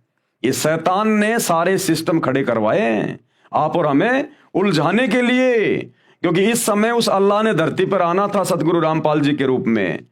तो उस समय कोई भी उनकी बात ना माने, सब अपने अपने धर्मों को, अपने अपने ज्ञान को सर्वश्रेष्ठ मान के और एक दूसरे से लड़ते रहें, झगड़ते रहें। इसलिए इस काल की सुनियोजित ये चाल है हम आत्माओं को भटकाने के लिए। लेकिन भाई वो अल्लाह कबीर सतगुरु रामपाल जी भगवान शैतान का बाप है। वो जिस कार्य के लिए आता है उसको पूरा करके जाता है। यह सिख धर्म का ग्रंथ माना जाता है। वास्तव में यह कई महात्माओं की अमृतवाणी का संग्रह है, जिसमें श्री नानक देव जी की वाणी अर्थात महिला पहला की वाणी तत्व ज्ञान अर्थात सूक्ष्म वेद से मेल खाती है, क्योंकि नानक जी को खुद कबीर परमात्मा मिले थे। क्योंकि श्री नानक जी को परमात्मा मिले थे, अल्लाह कबीर मिले थे, कबीर जी मिले थे। जिस समय श्री नानक देव साहिब जी सुल्तानपुर शहर में नवाब के यहाँ मोदी खाने में नौकरी करते थे, सुल्तानपुर शहर से आधा किलोमीटर दूर बेई नदी बहती है। श्री नानक जी प्रतिदिन उस दरिया में स्नान करने जाया करते थे। एक दिन परमात्मा, कौन परमात्मा? अल्लाह कबीर, कबीर जी जिंदा बाबा की वेशभूषा में बेई नदी पर प्रकट हुए। वहां श्री नानक देव जी से ज्ञान चर्चा हुई। उसके पश्चात श्री नानक जी ने दरिया में डुबकी लगाई। नानक जी ने कहा कि ठीक है, यदि आप परमात्मा हैं, आप ही सच्चे ज्ञानी हैं, तो मैं आपकी परीक्षा लूंगा। तो परमात्मा ने कहा कि बोल भाई, क्या परीक्षा लेगा? वो तो जानते थे, अंतर्यामी थे, क्योंकि नानक जी में पिछले जन्म की थोड़ी बहुत सिद्धियां शेष थी। तो नानक जी ने कहा कि इस बेई नदी में मैं डुबकी लगाऊंगा और आप मेरे को ढूंढ के दिखा देना, मैं मान जाऊंगा कि आप अल्लाह हो। तो कहा ठीक है भैया, लगा डुबकी। तो नानक जी ने डुबकी लगा दी और नानक जी ने मछली का रूप बना लिया। परमात्मा तो जाने जान अंतर्यामी, सारी सृष्टि को रचने वाले परमात्मा ने पकड़ के हाथ से वो मछली बाहर लाके पटक दी। उसके बाद नानक जी का भ्रम दूर हो गया और नानक जी ने सरेंडर कर दिया और उनको अपना गुरु बनाया। और फिर कबीर परमात्मा अल्लाह कबीर नानक जी की आत्मा को अपने सतलोक लेकर गए और वहां उनको सब कुछ दिखाया। ब्रह्मा विष्णु महेश के लोक दिखाए, इनके अवतार, ये पैगंबर ये कैसे भेजता है, कैसे नीचे सबको ये आपस में धर्म में उलझा के रखता है, सब कुछ दिखाया। असंख्य ब्रह्मांड दिखाए, दुर्गा का लोक दिखाया, शैतान का लोक दिखाया, ये कहाँ रहता है, देख ये बैठा, ये साकार है, ये अपने असली रूप में किसी को दर्शन नहीं देता, देख ये बैठा हुआ, कौड़ा कलूटा ओछा माथा विकराल चेहरा, और वहां पर जीवों को भून भून के खा रहा है तपतशिला पर। तो सब कुछ दिखाया नानक जी को। फिर नानक जी ने वापस आकर और अपनी वाणियों का संग्रह करवाया, गुरु ग्रंथ साहिब के रूप में जो आज हम देख रहे हैं। वहां श्री नानक देव जी से ज्ञान चर्चा हुई। उसके पश्चात श्री नानक जी ने दरिया में डुबकी लगाई, लेकिन बाहर नहीं आए। वहां उपस्थित व्यक्तियों ने मान लिया कि नानक जी दरिया में डूब गए हैं। शहर के लोगों ने दरिया में जाल डालकर भी खोजा, परंतु निराशा ही हाथ लगी, क्योंकि श्री नानक देव जी तो जिंदा बाबा के रूप में प्रकट परमात्मा के साथ सचखंड यानी सतलोक में चले गए थे। 3 दिन के पश्चात श्री नानक देव जी वापस पृथ्वी पर आए। उसी बेई नदी के उसी किनारे पर खड़े हो गए जहां से परमेश्वर अल्लाह कबीर के साथ जल में डुबकी लगाकर अंतर ध्यान हुए थे। श्री नानक जी को जीवित देखकर सुल्तानपुर के निवासियों की खुशी का ठिकाना नहीं था। श्री नानक जी की बहन नानकी भी सुल्तानपुर शहर में विवाही थी। अपनी बहन के पास श्री नानक जी रहा करते थे। अपने भाई की मौत के गम से दुखी बहन नानकी को बड़ा आश्चर्य हुआ और गम खुशी में बदल गया। श्री नानक देव को परमात्मा मिले, सच्चा ज्ञान दिया, सच्चा नाम यानी सतनाम दिया। सतनाम दिया था, सच्चा नाम। वर्तमान में सिख धर्म के भाई बहन शैतान की प्रेरणा से सतनाम वाहिगुरु, सतनाम वाहिगुरु, ये कोई नाम मंत्र नहीं है जपने का। सतनाम का मतलब होता है सच्चा नाम, जो 2 अक्षर का है। वो नाम दिया था नानक जी को, जो नाम आज हम जप रहे हैं लाखों की संख्या में सतगुरु रामपाल जी के फॉलोवर। तो भाई सतगुरु रामपाल जी की शरण में आने के बाद ही सिख धर्म के लोगों को वो नाम मिलेगा जो नाम 650 साल पहले कबीर परमात्मा ने, अल्लाह कबीर ने नानक जी को दिया था। वो है असल में सतनाम। ये सतनाम सतनाम सतनाम वाहिगुरु ये कोई मंत्र नहीं है जपने का।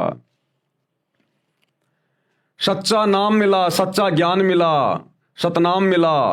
पुस्तक भाई बाले वाली जन्म साखी गुरु नानक देव जी में तथा प्राण संगली हिंदी लिपि वाली में, जिसके संपादक संत संपूर्ण सिंह हैं, इन दोनों पुस्तकों में प्रमाण है कि श्री गुरु नानक देव जी ने स्वयं मर्दाना को बताया। मर्दाना कौन था? ये बाला और मर्दाना 2 नानक जी के परम भगत थे जो सदा उनके साथ में रहा करते थे। इन दोनों पुस्तकों में प्रमाण है कि श्री गुरु नानक देव जी ने स्वयं मर्दाना को बताया कि मुझे परमात्मा जिंदा बाबा के रूप में बेई नदी पर मिले थे। क्या कहा नानक जी ने कि मुझे जो परमात्मा मिले थे बेई नदी पर जब मैं नहाने गया था जिंदा बाबा के रूप में। जब मैं स्नान करने के लिए गया मैं 3 दिन तक उन्हीं के साथ रहा था सचखंड में 7वें आसमान पर। वह बाबा जिंदा मेरा सतगुरु भी है तथा वह सर्व सृष्टि का रचनहार भी है। उसी ने 6 दिन में आसमान और जमीन के दरमियान जो भी कुछ था उसको रचा, इसलिए वही बाबा कहलाने का अधिकारी है। बाबा यानी परमेश्वर परमात्मा। अन्य को बाबा नहीं कहा जाना चाहिए, उसका नाम कबीर है। और क्या लिखा, कायम दायम कुदरती सब पीरन सिर पीर आलम बड़ा कबीर। इसलिए श्री नानक जी की वाणी महिला फर्स्ट में है, वह सूक्ष्म वेद से मेल खाती है, ये सही है। श्री गुरु ग्रंथ साहिब में कबीर जी की वाणी को छोड़कर अन्य संतों की वाणी इतनी सटीक नहीं है। कारण यह है कि श्री नानक देव जी को परमात्मा कबीर जी मिले थे, इसलिए गुरु ग्रंथ साहिब में जो वाणी श्री नानक जी ने लिखी है केवल वही सत्य है। बाकी संतों को परमात्मा सतलोक लेकर नहीं गए थे जिनकी वाणियां गुरु ग्रंथ साहिब में लिखी हुई हैं। प्रमाण श्री गुरु ग्रंथ साहिब में पेज नंबर 24 पर लिखी वाणी, एक सुवान दुई सुवानी नाल बलके बोकई सदा बियाल कुड़ छुरा मूठा मुर्धार धानक रूप रहा करतार। धानक यानी वो कबीर परमात्मा 650 साल पहले धानक जाति में आए थे काशी में, तो कहते धानक रूप रहा करतार। करतार यानी वो परमात्मा, सबको रचने वाला, सबका भगवान। कहते वो तो धानक रूप है, वो कबीर है, वो काशी वाला। तेरा एक नाम तारे संसार मैं एहो आस एहो आधार। नानक जी कह रहे हैं अपने गुरु के बारे में, कबीर जी के बारे में, कि तेरा एक नाम, वो सतनाम जो आपने मुझे दिया 2 मंत्र का, कहते हैं आपका वही एक नाम है जो मुझे पार उतारेगा, मेरा मोक्ष करेगा। मैं उसी की आस लेकर जी रहा हूं, उसी के ऊपर आधारित हूं। तेरा एक नाम तारे संसार मैं एहो आस एहो आधार और धानक रूप कहा करतार। उसी नाम के विषय में सूर असूरा 42 आयत नंबर 1 और 2 ऐन सीन काफ, ये वही नाम है जो गीता जी अध्याय 17 श्लोक 23 में ओम तत् सत, यही है वो सतनाम, उसी के बारे में संकेत किया हुआ है। तेरा एक नाम तारे संसार में एहो आस एहो आधार धानक रूप रहा करतार। फाई सूरत मलुकी वेश ए ठगवाड़ा ठगी देश खरा सियाणा बहुता बार धानक रूप रहा करतार। श्री गुरु ग्रंथ साहिब जी के पेज नंबर 731 पर निम्न वाणी है, नीच जाति परदेसी मेरा, यानी मेरा परदेसी वो सतलोक का निवासी, इस काल के लोक से जो दूसरा लोक है ना उसको कहा है नानक जी ने परदेश। कहते हैं नीच जाति परदेसी मेरा, वो सतलोक का राजा, वो कबीर अल्लाहू कबीर, वो काशी में धानक रूप में आया हुआ है। जिस समय धानक जाति को नीची जाति समझा जाता था, तो कह रहे हैं नीच जाति परदेसी मेरा, क्षण आवे क्षण जावे। वो 1 सेकंड में यहां से सतलोक चला जाता है और 1 सेकंड में सतलोक से वापस आ जाता है। और जाकी संगत नानक रहंदा, यानी मैं नानक उसी की शरण में हूं, क्यों कर मुंडा पावे। पेज 721 पर निम्न वाणी लिखी है, एक अरज गुप्तम पेश तोतर कौन करतार हक्का कबीर करीम तू बेऐब परवरदिगार। हक्का यानी सत्य कबीर, अविनाशी कबीर, सच्चा कबीर, करीम यानी अल्लाह, और बेऐब परवरदिगार, बेऐब है वो मेरा परवरदिगार, मेरा अल्लाह कबीर, मेरा गुरु कबीर परमेश्वर, उसमें कोई वैर नहीं, कोई दोष नहीं है उसमें। ये उपरोक्त अमृतवाणी श्री गुरु ग्रंथ साहिब जी की है, जिससे सिद्ध हुआ कि श्री नानक जी को परमात्मा मिले थे, वह कबीर करतार है। यही कबीर करतार जिंदा बाबा के रूप में मुसलमान धर्म के अंतिम पैगंबर हजरत मोहम्मद जी को मिले थे। यही कबीर करतार आदरणीय गरीबदास जी को मिले, धर्मदास जी को मिले, यही कबीर करतार वर्तमान में संत रामपाल जी के रूप में धरती पे आया हुआ है। यही वो कबीर करतार है, अल्लाह कबीर है, जो भक्ति को जीवित रखता है, हम आत्माओं के लिए भटकता रहता है ये परमात्मा। तो भाई और बहनों, ए विलंब, देरी ना करो, सत्संग सुनना शुरू कर दो, विनाशकालीन समय बहुत नजदीक है। वह कबीर करतार है जो काशी में धानक रूप में लीला करने आए थे 650 साल पहले, जो काशी में, बनारस के काशी में लीला करने आए थे।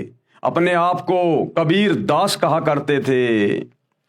संत गरीबदास जी गांव छुडानी, जिला झज्जर, हरियाणा वाले को भी इसी प्रकार जिंदा बाबा के रूप में कबीर परमात्मा मिले थे।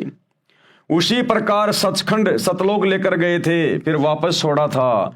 संत गरीबदास जी ने कहा है, हम सुल्तानी नानक तारे और दादू को उपदेश दिया। तो क्या कह रहे हैं गरीबदास जी कि वही कबीर परमात्मा मुझे मिले, और एक इराक शहर का बलक बुखारे का बादशाह अदम सुल्तान था, अब्राहिम अदम सुल्तान, उसको भी वही कबीर परमात्मा जिंदा बाबा के रूप में मिले। और नानक यानी सिख धर्म के प्रवर्तक श्री नानक जी को भी वही कबीर परमात्मा आके मिले। और दादू दास जी को, दादू जी को भी वही परमात्मा आके मिले, उनको उपदेश दिया। तो कहते हैं, हम सुल्तानी नानक तारे और दादू को उपदेश दिया। और जात जुलाहा, यानी वो काशी के बनारस में जुलाहा जाति में आया हुआ है। जात जुलाहा भेद न पाया, कोई उसके बारे में जान नहीं पाया, वो काशी माही कबीर हुआ।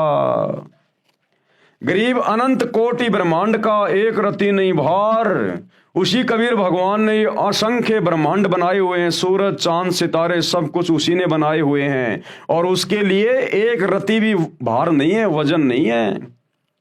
उस परमात्मा ने जो ये सृष्टि रची है, इतने बड़े बड़े ब्रह्मांड बना दिए जिनके वजन की कोई काउंटिंग नहीं है, लेकिन उस परमात्मा के लिए रत्ती भर भी वजन नहीं है, रत्ती भर भी वजन। गरीब अनंत कोटि ब्रह्मांड का एक रत्ती नहीं भार, और सतगुरु पुरुष कबीर है कुल के सृजनहार। एकमात्र सतगुरु, सच्चा गुरु, सच्चा ज्ञान देने वाला वही कबीर परमात्मा है। अल्लाहु अकबर, अल्लाहु कबीर। कुल के सृजनहार, पूरे कुल का यानी पूरी सृष्टि का एकमात्र रचने वाला सृजनहार वही है। संत दादू दास जी महाराज को भी परमात्मा जिंदा बाबा के रूप में मिले थे। श्री दादू जी 7 वर्ष की आयु के थे। श्री दादू जी मुसलमान धर्म में थे, ये तेली थे। इनको भी कबीर परमात्मा मिले थे राजस्थान के सांबर में, अजमेर के निकट।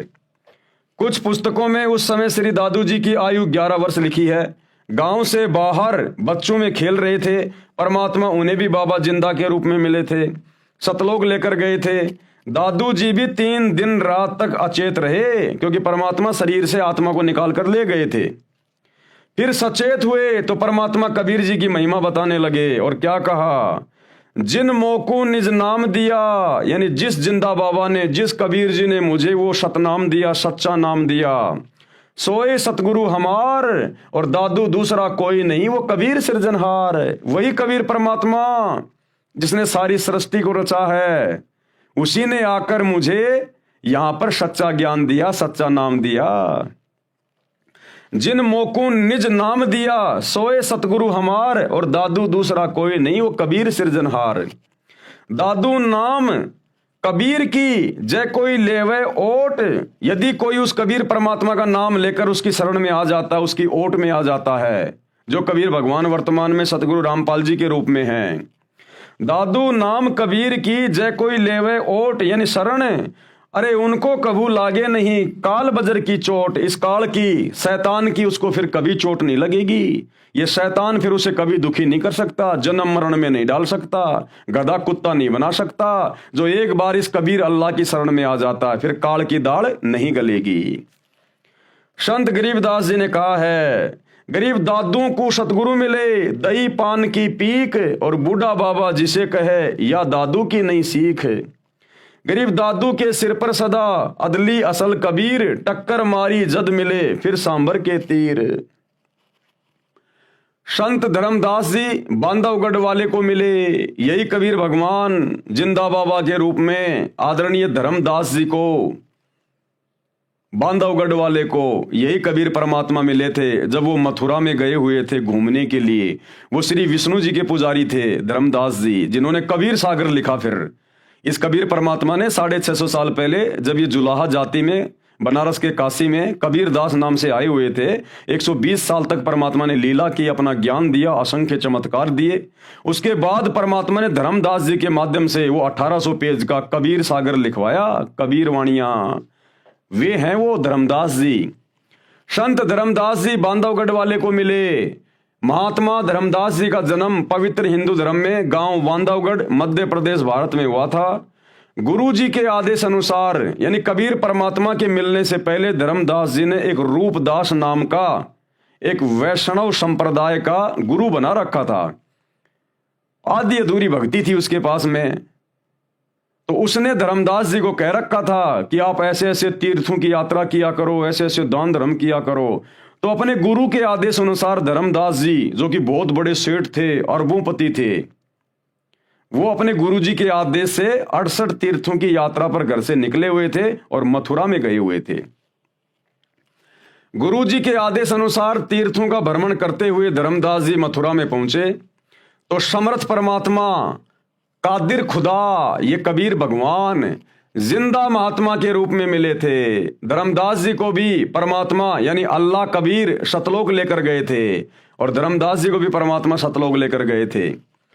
3 दिन रात तक धर्मदास जी भी श्री नानक देव जी की तरह परमात्मा के साथ आकाश मंडल में यानी सतलोक में रहे। आकाश में ज्योति निरंजन के लोक 21 ब्रह्मांडों की व्यवस्था दिखाई। धर्मदास जी को जब परमात्मा ऊपर लेकर गए तो ये ज्योति निरंजन, ये काल सूक्ष्म वेद में 5वें वेद में कबीर सागर में इसको ज्योति निरंजन कहा जाता है। ये काल, ये शैतान इसी का नाम है। क्षर पुरुष ब्रह्म इसी को कहते हैं। इसके 5-6 नाम हैं इसके। तो जब धर्मदास जी को परमात्मा लेकर गए, उसके शरीर से आत्मा को निकालकर, पीछे उनका शरीर चल रहा था, हार्ट बीट उनकी चल रही थी। वो तो परमात्मा सक्षम है, कुछ भी कर सकता है। वो परमात्मा ने वो इसलिए उसकी धड़कनें वो चलाई ताकि घर वाले उसके शरीर को फूंक ना दे, नष्ट ना कर दें। तो परमात्मा ने शरीर की धड़कनें भी जारी रखी और आत्मा को निकाल कर अपने साथ ले गए। और बीच में परमात्मा ने इस ज्योति निरंजन के 21 ब्रह्मांड जो इसने तपस्या करके परमात्मा से प्राप्त कर रखे हैं, आपको आगे सृष्टि रचना में पता चलेगा। इस शैतान के, इस काल के 21 ब्रह्मांड दिखाए। शैतान दिखाया कि देख ये बैठा हुआ जिसको तुम निराकार मान के पूजा करते थे। आकाश मंडल में सतलोक में रहे। आकाश में ज्योति निरंजन यानी काल के लोक 21 ब्रह्मांडों की व्यवस्था दिखाई। फिर ऊपर को ले गए, अक्षर पुरुष के 7 शंख ब्रह्मांड दिखाए तथा अपना तख्त यानी सिंहासन व सतलोक दिखाया। धर्मदास जी का शरीर अचेत रहा। तीसरे दिन होश में आए तो बताया कि मैं सतलोक में परमात्मा के साथ गया था। वे परमात्मा काशी शहर में लीला करने आए हैं, उनको मिलूंगा। धर्मदास बनारस यानी काशी में गए। वहां जुलाई के रूप में परमात्मा को कार्य करते देखकर आश्चर्यचकित रह गए। जब धर्मदास जी सतलोक में गए परमात्मा के साथ में, परमात्मा ने उनको अपना गवाह बनाना था आज आप और हमें विश्वास दिलाने के लिए। तो सतलोक में परमात्मा ने कहा कि भाई मैं नीचे बनारस के काशी में रहता हूं, कबीर जुलाहा मेरा नाम है और जुलाई का काम करता हूं। भाई तू बांधवगढ़ से काशी में आ जाना मेरे से मिलने के लिए। तो धर्मदास जी की आत्मा जैसे 3 दिन बाद उनके शरीर में आई, वो सीधे कहां चले गए? अपने परवरदिगार, अपने कबीर अल्लाह से मिलने काशी में। वहां जुलाई के रूप में परमात्मा कबीर को कार्य करते देखकर आश्चर्यचकित रह गए, चरणों में गिर गए तथा यथार्थ भक्ति मार्ग प्राप्त करके कल्याण कराया कि हे कबीर भगवान, हे परमात्मा, सारी सृष्टि के परवरदिगार, ये परमात्मा आप सारी सृष्टि को रचने वाले और काशी में गरीब जुलाहे के रूप में आप लीला कर रहे हो। धर्मदास के आश्चर्य का ठिकाना नहीं रहा। भाई और बहनों, ये समर्थ परमात्मा है, ये ऐसी लीला करता है, इसको हर कोई जान नहीं पाता। ये शैतान भी धोखे में रहता है जब ये परमात्मा संत रूप में धरती पे आता है। इसलिए ये कबीर भगवान, इसको कोई पहचान नहीं सकता। ये जिन जिन आत्माओं पे दया करेगा, रजा करेगा, वही आत्माएं इनको पहचान सकती हैं, इनके सत्संग सुन सकती हैं। ये जो पुस्तकें जो आपको दिखाई जा रही है, वीडियो बनाए जा रहे हैं, गुरुदेव ने लाखों की संख्या में जो सत्संग कर दिए, भले पूरी दुनिया पढ़ो, पूरी दुनिया सुनो, लेकिन उनकी शरण में वही आएगा जिसके ऊपर उनकी खुद की रजा होगी, उनकी मर्जी होगी। इसलिए सौभाग्य होगा उन हिंदू, मुस्लिम, सिख, ईसाई भाई बहनों का जो गुरुदेव के सत्संग सुनकर या हमारे जैसे उनके कुत्ते जो भौंक रहे हैं उनकी महिमा में आप लोगों को जगा रहे हैं, इन पुस्तकों को देखकर पढ़कर यदि कोई उनके सत्संग सुनना शुरू कर दे और समझ में आ जाए और अपने परिवरदिगार पर ईमान लेके आ जाए, उनसे उपदेश लेके भक्ति शुरू कर दे, तो उसका कल्याण संभव है। वरना यहाँ आप चाहे कितने बड़े मुल्ला मौलवी हैं, चाहे ब्रह्मा विष्णु महेश क्यों ना है आप, ये ब्रह्मा विष्णु महेश भी जब इनकी भक्ति समाप्त होगी इनको इनके पदों से नीचे गिराया जाएगा। जिस प्रकार भारत देश का प्रधानमंत्री जब चुनाव हार जाता है तो प्रधानमंत्री के पद से नीचे गिरा दिया जाता है, फिर आम आदमी की तरह रहता है। इसी प्रकार ब्रह्मा विष्णु महेश इस पृथ्वी लोक पर भक्ति करके आज वो ब्रह्मा विष्णु महेश बने हुए हैं। जिस दिन उनकी भक्ति समाप्त उनको ये काल नरक में ठोकेगा, गधा कुत्ता सुअर बनाएगा, 84 में डालेगा। ये ऐसे दुर्गति करता है तो आप और हमारी 2 कोटि के जीवों की क्या औकात है जो भक्ति नहीं करी तो हमारे साथ में क्या होगा, विचार कर लेना इन बातों का। वहां जुलाहे के रूप में परमात्मा को कार्य करते देखकर आश्चर्यचकित रह गए, चरणों में गिर गए तथा यथार्थ भक्ति मार्ग प्राप्त करके कल्याण करवाया। हजरत मोहम्मद जी को भी परमात्मा मक्का में जिंदा महात्मा के रूप में मिले थे। यही कबीर परमात्मा जिंदा महात्मा के रूप में अपनी आत्माओं के लिए भटकता रहता है। और हजरत मोहम्मद जी को भी जब हजरत मोहम्मद जी मक्का गए हुए थे हज करने के लिए तो वहां पर मिले थे हजरत मोहम्मद जी को जिंदा बाबा के रूप में, और उनको वहीं सतलोक लेकर गए थे। उनको सब कुछ बताया, सब कुछ दिखाया, ज्ञान समझाया कि ऐ मोहम्मद तू तो शैतान की भक्ति में उलझा हुआ है, तू जन्म मरण के चक्कर से बाहर नहीं निकल सकता, गधा कुत्ता बनने से नहीं बच सकता, तू काल की शैतान की भक्ति कर रहा है। और जिंदा बाबा के रूप में कबीर जी ने हज करने गए हजरत मोहम्मद जी को पूरा ज्ञान बताया और अपने साथ जैसे नानक जी की आत्मा को ले गए और धर्मदास जी की आत्मा को लेकर गए, ऐसे ही हजरत मोहम्मद जी को परमात्मा सतलोक ले गए थे। सब कुछ दिखाया, शैतान दिखाया, सब कुछ दिखाया, लेकिन हजरत मोहम्मद जी ने उनकी बात को स्वीकार नहीं किया। कलमा तो ले लिया, मंत्र तो ले लिया, अल्लाहु कबीर अल्लाहु कबीर, लेकिन मान बढ़ाई में, क्योंकि हजरत मोहम्मद जी के उस समय लाखों की संख्या में फॉलोवर हो गए थे, जिस कारण से हजरत मोहम्मद जी का मन ऊपर नहीं लगा और उस आत्मा ने वहां रहना स्वीकार नहीं किया। फिर वापस उस कबीर परमात्मा ने, अल्लाहु कबीर ने, जो जिंदा रूप में उनको काबा में मिले थे, उनको वापस छोड़ दिया।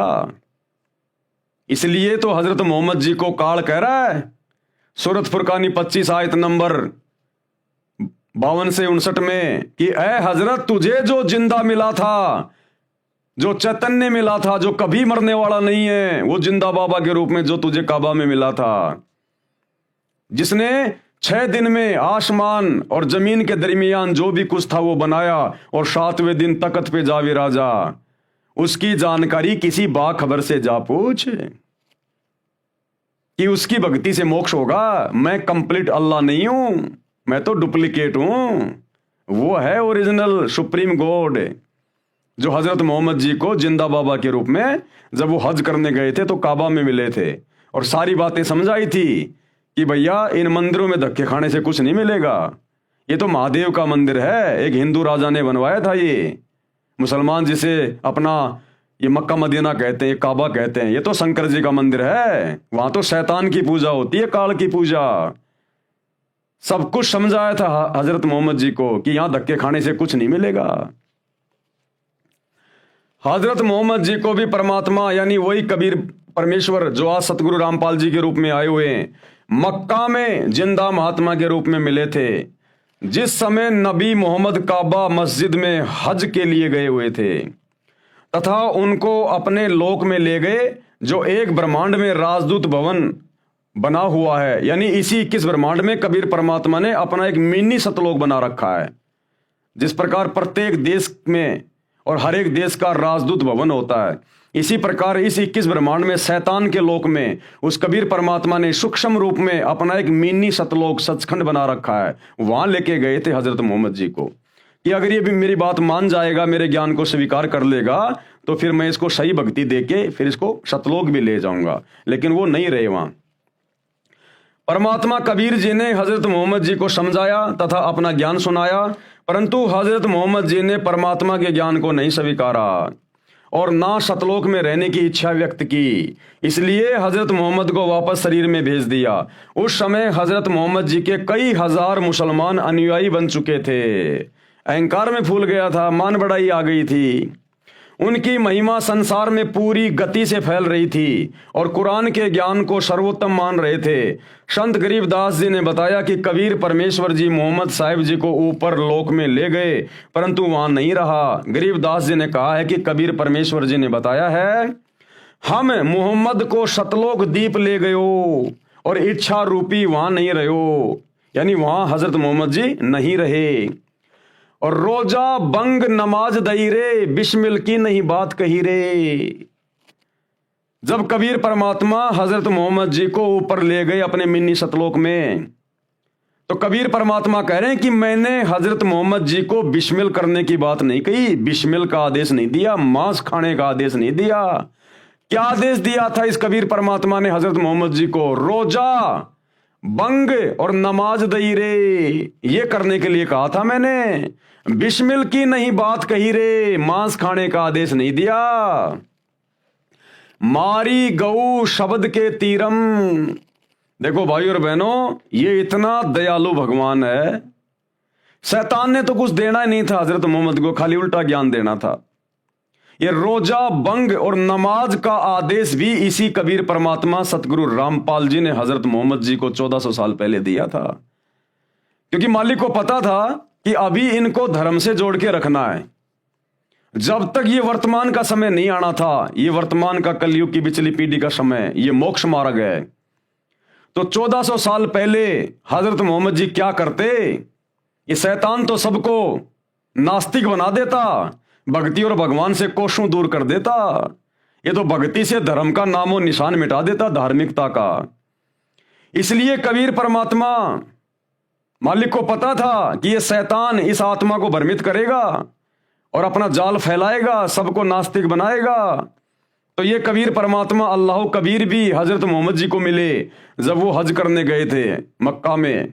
उनकी आत्मा को ऊपर ले गए मिनी सतलोक में, और परमात्मा ने उसको फिर आदेश दे दिया कि 5 समय की नमाज कर और ये रोजे वगैरह कर, ये बंग वगैरह, ये आदेश दिया था ताकि 1400 साल तक हजरत मोहम्मद जी के माध्यम से एक पंथ शुरू हो जाएगा और लोग कम से कम मेरे द्वारा बताई गई ये छोटी मोटी साधना करते रहेंगे, तो इनको मनुष्य जन्म मिलते रहेंगे और मनुष्य जन्म मिलते रहेंगे, इनके अंदर धर्म के प्रति धार्मिकता रहेगी।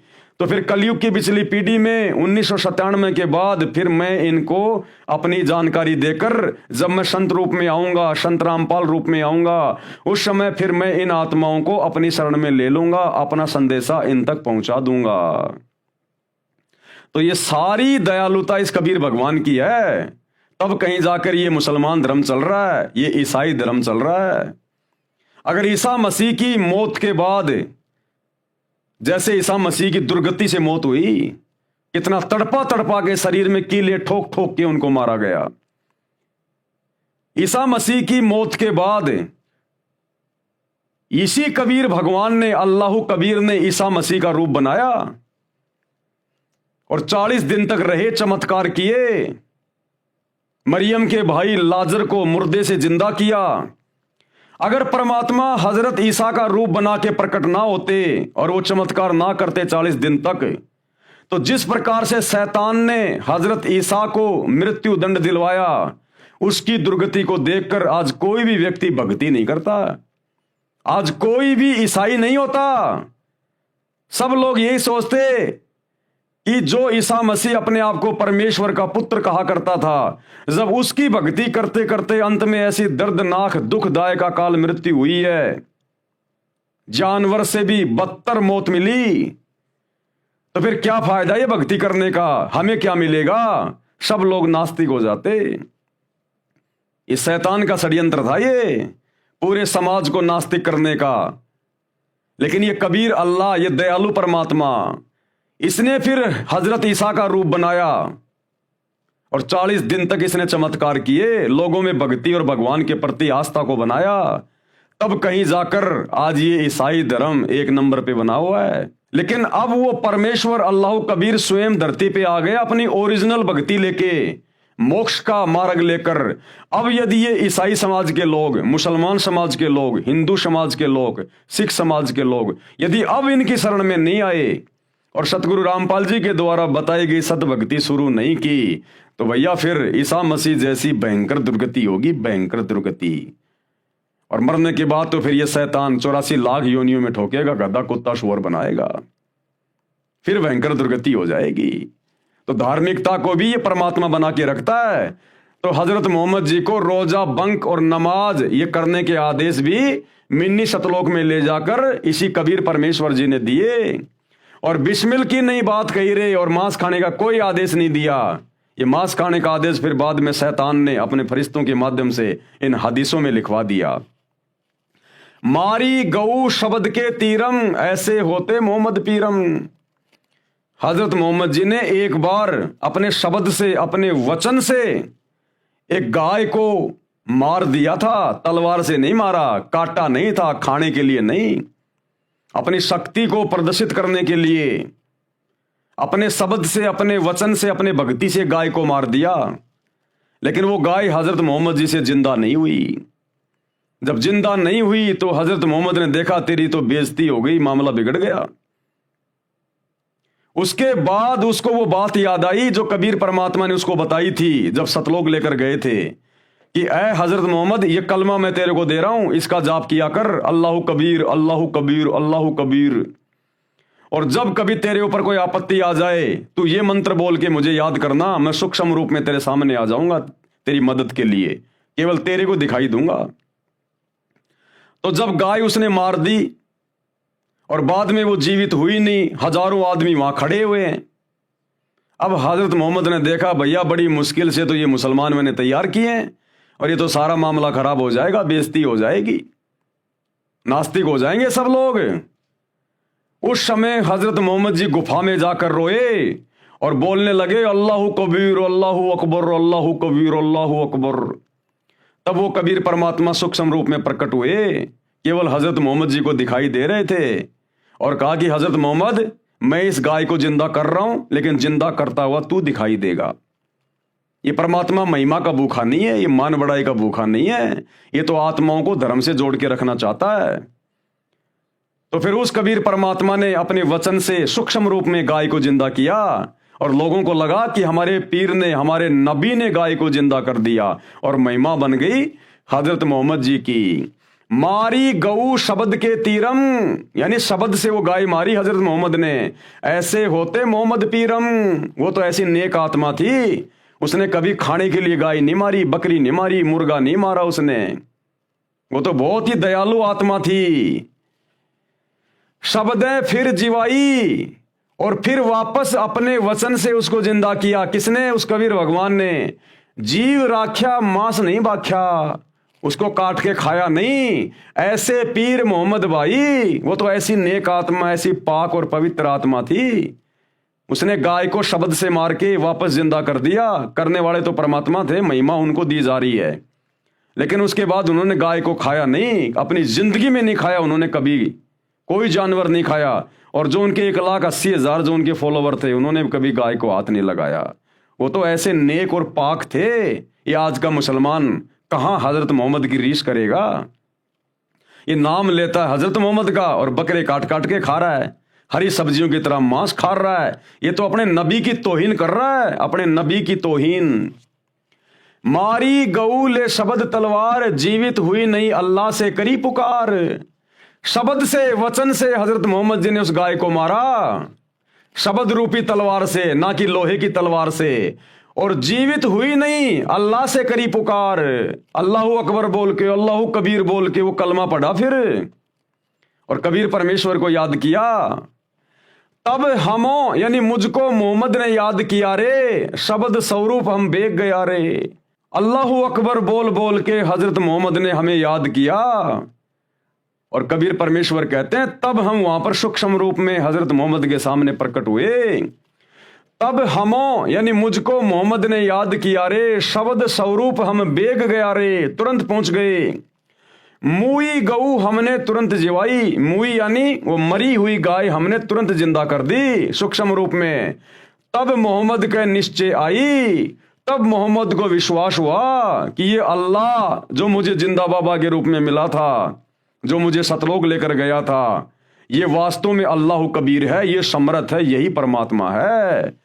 तब मोहम्मद के निश्चय आई, तुम कबीर अल्लाह दरवेशा, ये कबीर परमात्मा तुम ही अल्लाह हो जो दरवेश रूप में साधु संत के रूप में आते हो। तुम कबीर अल्लाह दरवेशा, मोमिन मोहम्मद का गया अंदेशा। उस मुसलमान मोहम्मद का पूरा अंदेशा समाप्त हो गया, सारी शंका समाप्त हो गई कि ओरिजिनल अल्लाह कौन है। कहा मोहम्मद सुन जिंदा साहिब, हजरत मोहम्मद ने क्या कहा? सुन जिंदा साहिब, ये कबीर भगवान जिंदा बाबा, तुम अल्लाह कबीर और सब नायब, केवल तुम ही एकमात्र अल्लाह कबीर हो, बाकी सब नायब हैं, नीचे नीचे हैं, सब नौकर हैं बाकी सब। यानी उस शैतान को भी हजरत मोहम्मद ने डुप्लीकेट साबित कर दिया जिसने कुरान शरीफ का ज्ञान दिया था। क्या कह रहे हैं उस जिंदा बाबा को, अल्लाह कबीर को? तुम अल्लाह कबीर और सब नायब और सब तुमसे नीचे हैं। कुरान शरीफ की सूरत फुरकानी 25 आयत नंबर 52 से 59 में भी है। कुरान शरीफ के ज्ञानदाता को, कुरान शरीफ के ज्ञानदाता को यानी डुप्लीकेट अल्लाह को हजरत मोहम्मद तथा मुसलमान धर्म के सभी श्रद्धालु अपना खुदा मानते हैं, उसी को पूर्ण परमात्मा भी मानते हैं। इन 52 से 59 आयतों में कुरान ज्ञानदाता ने यानी उस शैतान ने कहा है कि ए पैगंबर हजरत मोहम्मद, जो कुरान की आयतों में मैंने तुझे जो ज्ञान दिया है, तू उस पर अडिग रहना, दृढ़ रहना। अल्लाह कबीर है, इबादत ही कबीरा, वो अल्लाह कबीर है इबादत के योग्य। और ये काफिर, ये बाकी मुसलमान, बाकी लोग उस अल्लाह पर, उस कबीर अल्लाह पर विश्वास नहीं करते। तुम इनकी बातों में मत आना, इनके साथ संघर्ष करना यानी जिहाद करना। जिहाद का मतलब होता है संघर्ष करना, मारना काटना नहीं होता जिहाद का मतलब। इनके साथ संघर्ष करना, झगड़ा नहीं करना। हे पैगंबर, ये कबीर नामक परमात्मा है जिसने किसी को बेटा, बहू, सास, ससुर व नाती बनाया है। कौन कह रहा है हजरत मोहम्मद को ये सारी बातें? वो डुप्लीकेट अल्लाह जिसको मुसलमान समाज अपना अल्लाह मानता, अपना खुदा मानता है, वो शैतान उस बड़े अल्लाह कबीर के बारे में बता रहा है। क्या कह रहा है? हे पैगंबर, ये कबीर नामक परमात्मा है जिसने किसी को बेटा, बहू, सास, ससुर व नाती बनाया है। तुम उस जिंदा पर भरोसा रखना जो तुझे जिंदा बाबा के रूप में मिला था ना काबा में, उस जिंदा पर भरोसा रखना जो तुझे काबा में मिला था। वह वास्तव में अविनाशी परमात्मा है, अविनाशी, वो कभी मरने वाला नहीं है। वह अपने बंदों यानी भक्तों के गुनाहों यानी पापों को क्षमा कर देता है। कैसे? जब वो धरती पर आता है संत रूप में, दरवेश रूप में, मुर्शिद रूप में, और जब कोई उससे उपदेश ले लेता है तो वो अपनी भक्ति से, अपने सत भक्ति मंत्रों से, अपने आशीर्वाद से उसके पिछले सारे पापों को नष्ट कर देता है। तो भाई आज वही दरवेश, वही अल्लाह कबीर सतगुरु रामपाल जी के रूप में धरती पे प्रकट है। उनसे उपदेश लोगे तो ही पाप कटेंगे, नहीं तो नहीं कटने वाले, चाहे कितनी साधना कर लो। और आने वाला समय महाविनाश का है मेरे भाई। जो पुण्य थे वो सबके समाप्त हो लिए, ये कलयुग चल रहा है। बचे पाप कर्म, पाप कर्मों के कारण आएंगे कष्ट, दुख, तकलीफें। तो आने वाले 4 से 5 साल महाविनाशक हैं। अगर समय रहते संत रामपाल जी के सत्संग सुनकर उनकी शरण में आ गए तो बचाव है, नहीं भाई साहब भाड़े के भाव जाओगे। वह अपने बंदों यानी भक्तों के गुनाहों यानी पापों को क्षमा कर देता है। वह कबीर अल्लाह है। ये कबीर अल्लाह वही है। कौन कह रहा है? वो डुप्लीकेट अल्लाह कह रहा है। मुसलमान जिसे अपना खुदा मानते हैं वो हजरत मोहम्मद जी को क्या कह रहा है? यह कबीर अल्लाह वही है जिसका वर्णन बाइबल ग्रंथ में, उत्पत्ति ग्रंथ में आता है कि उस परमात्मा ने 6 दिन में आसमान और धरती तथा इसके बीच के सर्व नक्षत्र बनाए, अर्थात सर्व सृष्टि की रचना की, और 7वें दिन तख्त पर जा बैठा। उसकी खबर किसी बाखबर अर्थात तत्वदर्शी संत से पूछो। तो भैया वो बाखबर वर्तमान में वो अल्लाह खुद ही सतगुरु रामपाल जी के रूप में आया हुआ है, वो कबीर अल्लाह। इनके अलावा ये जानकारी आज तक मुसलमान धर्म के किसी भी मुल्ला मौलवी ने किसी भी मुसलमान को नहीं दी। इन आयतों का अर्थ आज तक किसी ने भी करके नहीं समझाया। क्योंकि वो अल्लाह ही बता सकता है, वही बुद्धि खोलेगा तो समझ में आएगी, नहीं तो नहीं आएगी, चाहे कितना ही पढ़ लो रात दिन। हजरत मोहम्मद जी मांस नहीं खाते थे। अब देखो ये प्रमाण दिए जा रहे हैं कि हजरत मोहम्मद जी मांस नहीं खाते थे। तो भाई और बहनों, आज के वीडियो में हम केवल इतना ही लेंगे, हम धीरे धीरे आगे बढ़ेंगे, क्योंकि ये बहुत ही पाक और पवित्र पुस्तक है। ये हम इसको प्यार प्रेम से पढ़ेंगे, हमने इसको समझना भी है, समय भी देना है, सतगुरु रामपाल जी के सत्संग भी सुनने हैं, और धीरे धीरे हम आगे बढ़ेंगे, तभी तो हमारी समझ में आएंगी ये बातें। अगर ये मौका हम चूक गए वर्तमान में, जिस समय खुद अल्लाह धरती पे संत रामपाल जी के रूप में प्रकट है, अगर ये मौका हम चूक गए, फिर करोड़ों युगों तक ये शैतान, ये काल हमें मनुष्य जन्म भी नहीं देगा, मनुष्य जन्म भी, क्योंकि फिर ये हमें 84 लाख योनियों में डाल देता है, और 84 लाख योनियां भोगने का समय करोड़ों युग बीत जाता, करोड़ों युग। ऐसी दुर्गति हो जाएगी हमारी। आज इंसान रूप में आदमी सुखी नहीं है, 24 घंटे काम धंधे की टेंशन, बच्चों की फीस की टेंशन, किसी को मकान बनाने की टेंशन, किसी को धंधे की टेंशन, कोई हॉस्पिटल में है, कोई बीमार है, कोई कैंसर है, कोई एड्स है, दुनिया भर का कोई दुख उठा रहा है। अरे मनुष्य जन्म पाके, जो 84 लाख योनियों में सर्वश्रेष्ठ है, ये मनुष्य जन्म पाके आज कलयुग में इंसान सुखी नहीं है। 24 घंटे 20 प्रकार की टेंशन उसको घेरे रहती हैं, ना टाइम पे सोना, ना खाना, ना उठना, ना बैठना। सोचो जब 84 लाख योनियों में चले जाएंगे, गधे कुत्ते सूअर बनेंगे, बैल बनेंगे, ऊंट बनेंगे, मछली बनेंगे, छिपकली बनेंगे, समुद्र के जीव बनेंगे, रेंगने वाले जो है वो कीड़े बनेंगे, टट्टी में गोबर में कीड़े बन के अपना वो कर्म भोगेंगे। सोचो फिर कहां सुख होगा। इसलिए भाई और बहनों समझो, ये धर्म और जातियों की जंजीरें ये तोड़ो, और ये टूटेंगी सतगुरु रामपाल जी के सत्संग सुनने से, ज्ञान समझ में आने से, वैसे नहीं टूटने वाली ये शैतान का षड्यंत्र शैतान का बाप ही तोड़ सकता है। ये मुल्ला मौलवी नहीं तोड़ सकते, आचार्य शंकराचार्य नहीं तोड़ सकते। तो है मेरे मुसलमान भाइयों और सभी धर्मों के भाई बहनों, थोड़ी सी हिम्मत करो, हिम्मत, और सतगुरु रामपाल जी के सत्संग सुनना शुरू करो। मोबाइल सबकी जेब में है। अरे रात को सो जाते हो पड़े पड़े और भी कुछ देखते रहते हो फालतू की बातें। सतगुरु रामपाल जी की यूट्यूब पे सत्संग सुनो, सृष्टि रचना सुनो, मुसलमान धर्म में डॉक्टर जाकिर नाइक के साथ में उनकी डिबेट है वो सुनो। अरे देखो प्रमाण है। फालतू के वीडियो देखते रहते हो, शॉर्ट वीडियो, रील वगैरह, क्या मिलेगा तुम्हें? अश्लीलता आएगी तुम्हारे दिमाग में, तुम्हारे बच्चे बिगड़ेंगे, तुम्हारे विचार बिगड़ेंगे। अरे जैसा खाओगे अन्न वैसा होगा मन, जैसा पियोगे पानी वैसी होगी वाणी, और जैसी दृष्टि वैसी सृष्टि। तो जैसा देखोगे मोबाइल में गंदा, वैसा ही तुम्हारे विचार आएंगे, तुम्हारे पाप कर्म बढ़ेंगे। तो रात को जब सो जाओ ना, जब सोने जाओ अपने बेड पे, बिस्तर पे, अरे यूट्यूब पे जाके सर्च करो सृष्टि रचना संत रामपाल जी महाराज, डिबेट जाकिर नाइक वर्सेज संत रामपाल जी, और देखो ये तुम्हारे धर्म की ये पुस्तकें क्या कह रही हैं, सच्चाई क्या है जो आज तक कोई नहीं बता पाया। थोड़ा थोड़ा सुनना शुरू करो धीरे धीरे। ये शैतान सुनने नहीं देगा, शैतान सुनने नहीं देगा, लेकिन मन में ये धारणा करके कि हे अल्लाह, सब लोग आपकी इतनी महिमा गा रहे हैं कि आज आप धरती पे आए हुए हो, यदि वास्तव में आप धरती पे आए हुए हो संत रामपाल जी के रूप में, तो शैतान से मेरे बंधन छुड़वाओ, इस दज्जाल से, इस शैतान से, इस काल से मुझे मुक्त करो कि मैं आपके सत्संग सुन सकूं, मेरे ऊपर रहम करो अरदास। फिर देखो तुम्हें समय देगा परमात्मा।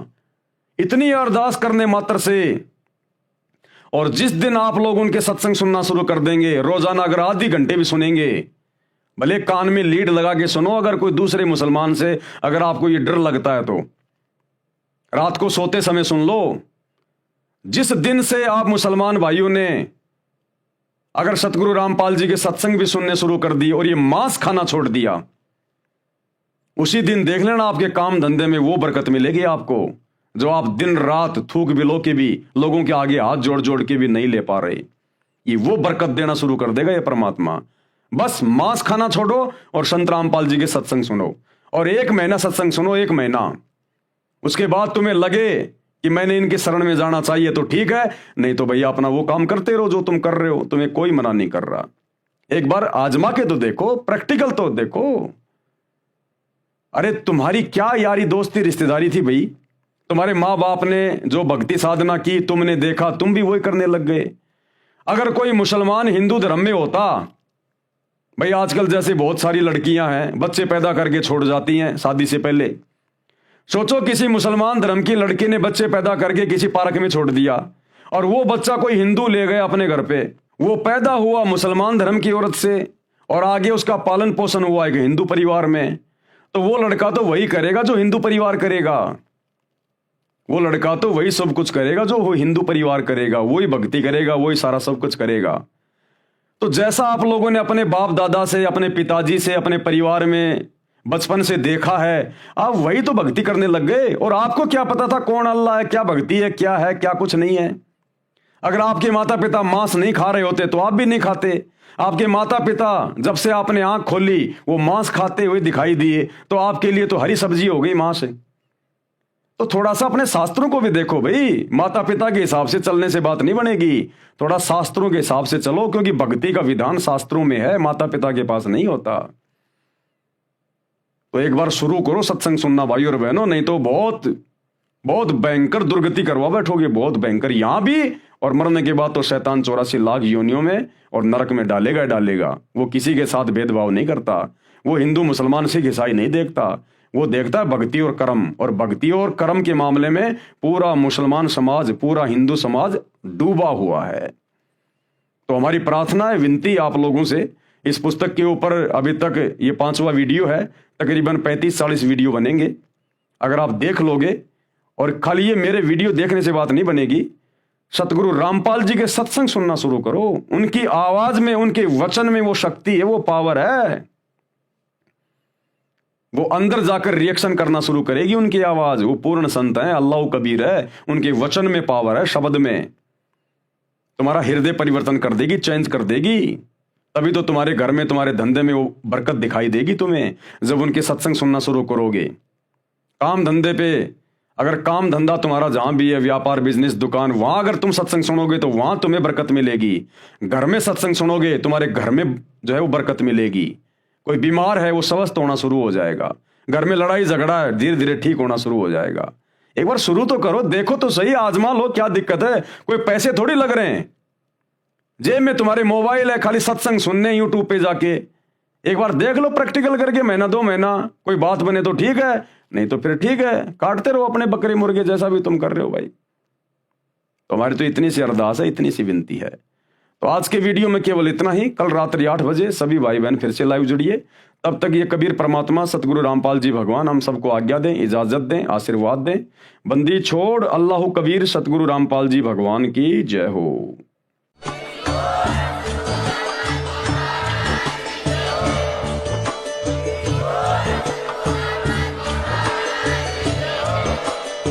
भाई जो गुरु बचन पे डट के, कट गए फंद 84 के, कट गए फंद 84 के, कट गए फंद 84 के।